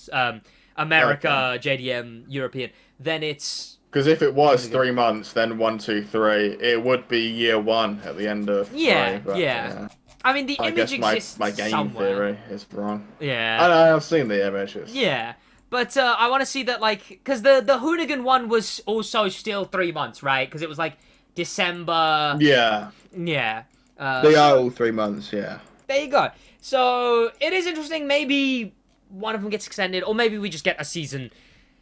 They would have to do it at some point, though, because what I was going to say is that 15 playlists, there is nowhere near enough room for, like, already with 5 playlists, the map is so packed. Like, Yeah. they'll run out of roads for feats if they keep adding the playlists to the main thing, especially with 15 playlists worth of feats and photo ops and collectibles and all of that. Like, imagine the collectible hunting when the game is like 5 years post launch, right? Like, No, already I'm not imagining that. already with 5 playlists, collectible hunting was just this one, okay, across the road this one, okay, down the road this one, round the corner this one. Like, Yeah. you wouldn't be able to you wouldn't be able to change gear before you made it to the next collectible. So I definitely see them doing a map expansion year 100%. 1 and then 2. If it's like 2 and 4, then but I think that is the custom show. You submit your cars every single month and every single week, and people vote on your car, and you get a bunch of rewards if you get really high voted car for the customization and whatever. I think that is absolutely everything. I think that is too, yeah. And that's our entire thoughts on it all. That's the full in-depth. I found it. Very in-depth. Yes, I found it, by the way. Here's the image. Season 1 begins September, ends December. Season 3 begins March 3rd. So Season 2 starts December... Oh, no, it doesn't begin March 3rd. It begins... that just says Season 03. Yeah, December to March. That's January, February... Well, no, yeah, that's 3, I guess. Yeah, I suppose. September... October? November. December, January, February, March. I'm assuming there's some, like, end of month, start of month shenanigans going on there. Yeah. Because they have said that seasons will be 3 months long. So yeah, we'll see. Hoonigan will be nice to see. And I think because it's Hoonigan, I think they body with season 2 in general. It's gonna be end of season 3 that we're like, But I think that's when that starts coming in. Yeah. And that's literally over. That's a year away. So, whatever, I guess. God. We can consider that the gaming segment. Really? Was there any other gaming stuff? We talked about No, it I've got nothing. No. So I don't even know what Force is doing. Are they still in Donut Media? I feel like they've been, probably. I feel like they've been Donut Media since for like a year at this point, honestly. Is there anything going on in motorsports worth talking about? Motorfest. I mean, there was a sprint race and an actual race weekend. I'm trying to think Normal if I had race any... was sprint race Perez on a Perez and lost half his car. So basically DNF'd. Lewis Hamilton's co-driver got in a big controversy, right? Because Co-driver. Not co-driver, Lewis Hamilton's sidekick, whatever the second driver is. Sidekick. The other driver to Lewis Hamilton. Russell. Yeah. Lewis Hamilton. Stick drift, try not to say something controversial challenge. Sidekicks are banging. I'm using but Lewis Hamilton was like, yeah, it's been really interesting. The fight for second place has been really interesting between this team, and this team. And then they laughed and they were like, well, first place is just Max. And then Russell said, oh yeah, F1 would be a lot more entertaining if Max and Red Bull weren't here. And Twitter didn't like that. I mean, that's average. A lot of people have said that, to be fair. Yeah. He's not the only one. I think it's just a bit of a whatever now. Even Like, F1 run the statistics on the actual races as if Max doesn't exist. yeah, It's yeah. just second onward. Exactly, right? Like, it's it's such a whatever. Like the fact that the F1 like news thing will post and Max won. It's just like what? think it's equaled most What? wins in a row. Yeah, like So, it's just yeah. so. It's so whatever that he's so good now. Like, look, I'm not saying that like, oh, Max sucks and he's ruining F1. He's too good, is what I'm saying. He's literally Yeah. too good. Him and his car are too good. It's hard to tell how good the car is because he's got Perez as a teammate, who Yeah. is either really good or he's forgotten what car he's in and thinks it's a Williams or something. Yeah. He's placeboing himself to the end. Yeah. I mean, in the sprint race, it was wet, but Hamilton took out half the side of his car, so he DNF'd. Mm. Which, I mean, it was a Perez moment. Hamilton got a penalty for it, but it was racing incident, in my opinion. Yeah. And then Alonso got a Perez and went straight into a wall. And then what? This was like this weekend actually. Jesus. Yeah. And then Sunday was the actual race. Piastri and Sainz had a collision. It was basically wiped those two out. Did Verstappen Max started start really? sixth. Yeah, I heard that. Yeah. He was fourth by turn 2, and then was basically ahead by. He was first by lap 17. Yeah. And then put a second lap on Perez. Every lap after that to the end of the race. I mean, Williams fumbled the easiest points of their life, as per. Like, it's just a weekly routine. Yeah. Albon was running a legitimate 7th. Like, an actual legitimate 7th. Everyone appeared. Well, when Gasly had appeared, he would have been 7th. He was 8th, but yeah. So he was 7th.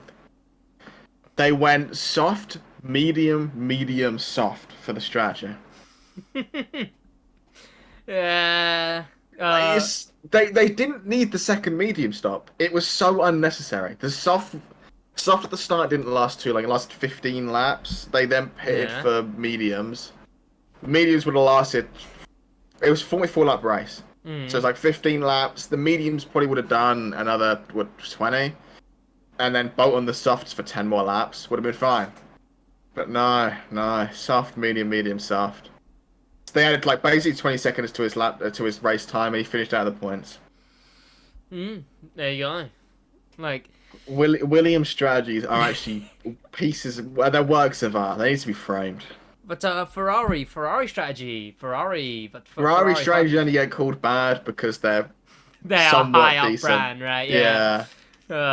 Williams, when no one expects Williams to have a good strategy. So when they do, it's hailed as this miracle from above, and then when they do this, yeah, it's just Sunday.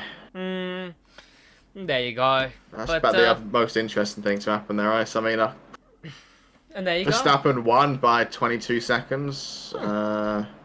What? Starting at 6th? Yeah. Yeah. Well, I mean, the car's a second a lap quicker than anyone else. Yeah. Yeah. I mean, yeah. Motorsports, it'll probably be interesting if anyone ever catches up to Red Bull, I guess. Oh, there you go. Is for it F1, because summer break. Where's my... There it is. Which one was this? Zandervoort, Belgium, Spa. Belgium. Next one. This was... Next one's Zandvoort. July 28th, 30th, then July 25th to 27th? How does that work? Wait, am I going insane? I think you are going insane. It says 28 to 30, Jol, and then 25 to 27, Jol, unless it's got the date wrong. I think it might have the date wrong, because the next race is the 25th of August. Oh, so they put July instead of August, basically. That's what happened there. Yeah, Netherlands, Zandervoort. Zandvoort. Then it's Monza. In September. Monza, if Williams do not score points at Monza, it's just a boomerang. So yeah, they've got the. I'm gonna become #1 Haas supporter or something. Yeah. Then Singapore, Japan. Singapore in September, Japan in September. September's packed. 3 races. Yeah. October I mean, also got 3. we November get- also got 3. Yeah. We get Moto GP next week. Oh, there you go. I guess we got that at least. Singapore, Japan, Qatar, USA Austin, Mexico, I mean, there Mexico will be City. stuff, to be fair, because it's MotoGP. I assume I'll watch British touring car because there's nothing else to do, is Yeah. there? MotoGP, then British touring car, Not the week after, then unemployed, so- MotoGP, Yeah. and then F1. Yeah, well, there you go. But I guess that concludes the motorsports for this episode of the podcast. Yeah. God, you know what? It has become a 2-hour I think we've had more closer to 2 hours than we've had closer to 1-hour podcasts. Yeah. I guess long term, it's where we'll call it at 1 hour and then switch to bonus episode. So Yeah. there you go. You'll see. Little teaser session. There you go. But we will see you guys next week. We're hopefully not a day late, but we will also be having a guest episode on the Thursday of the next week. But that is going to be about it from us. Yeah. We'll see you guys in the next one in a bit.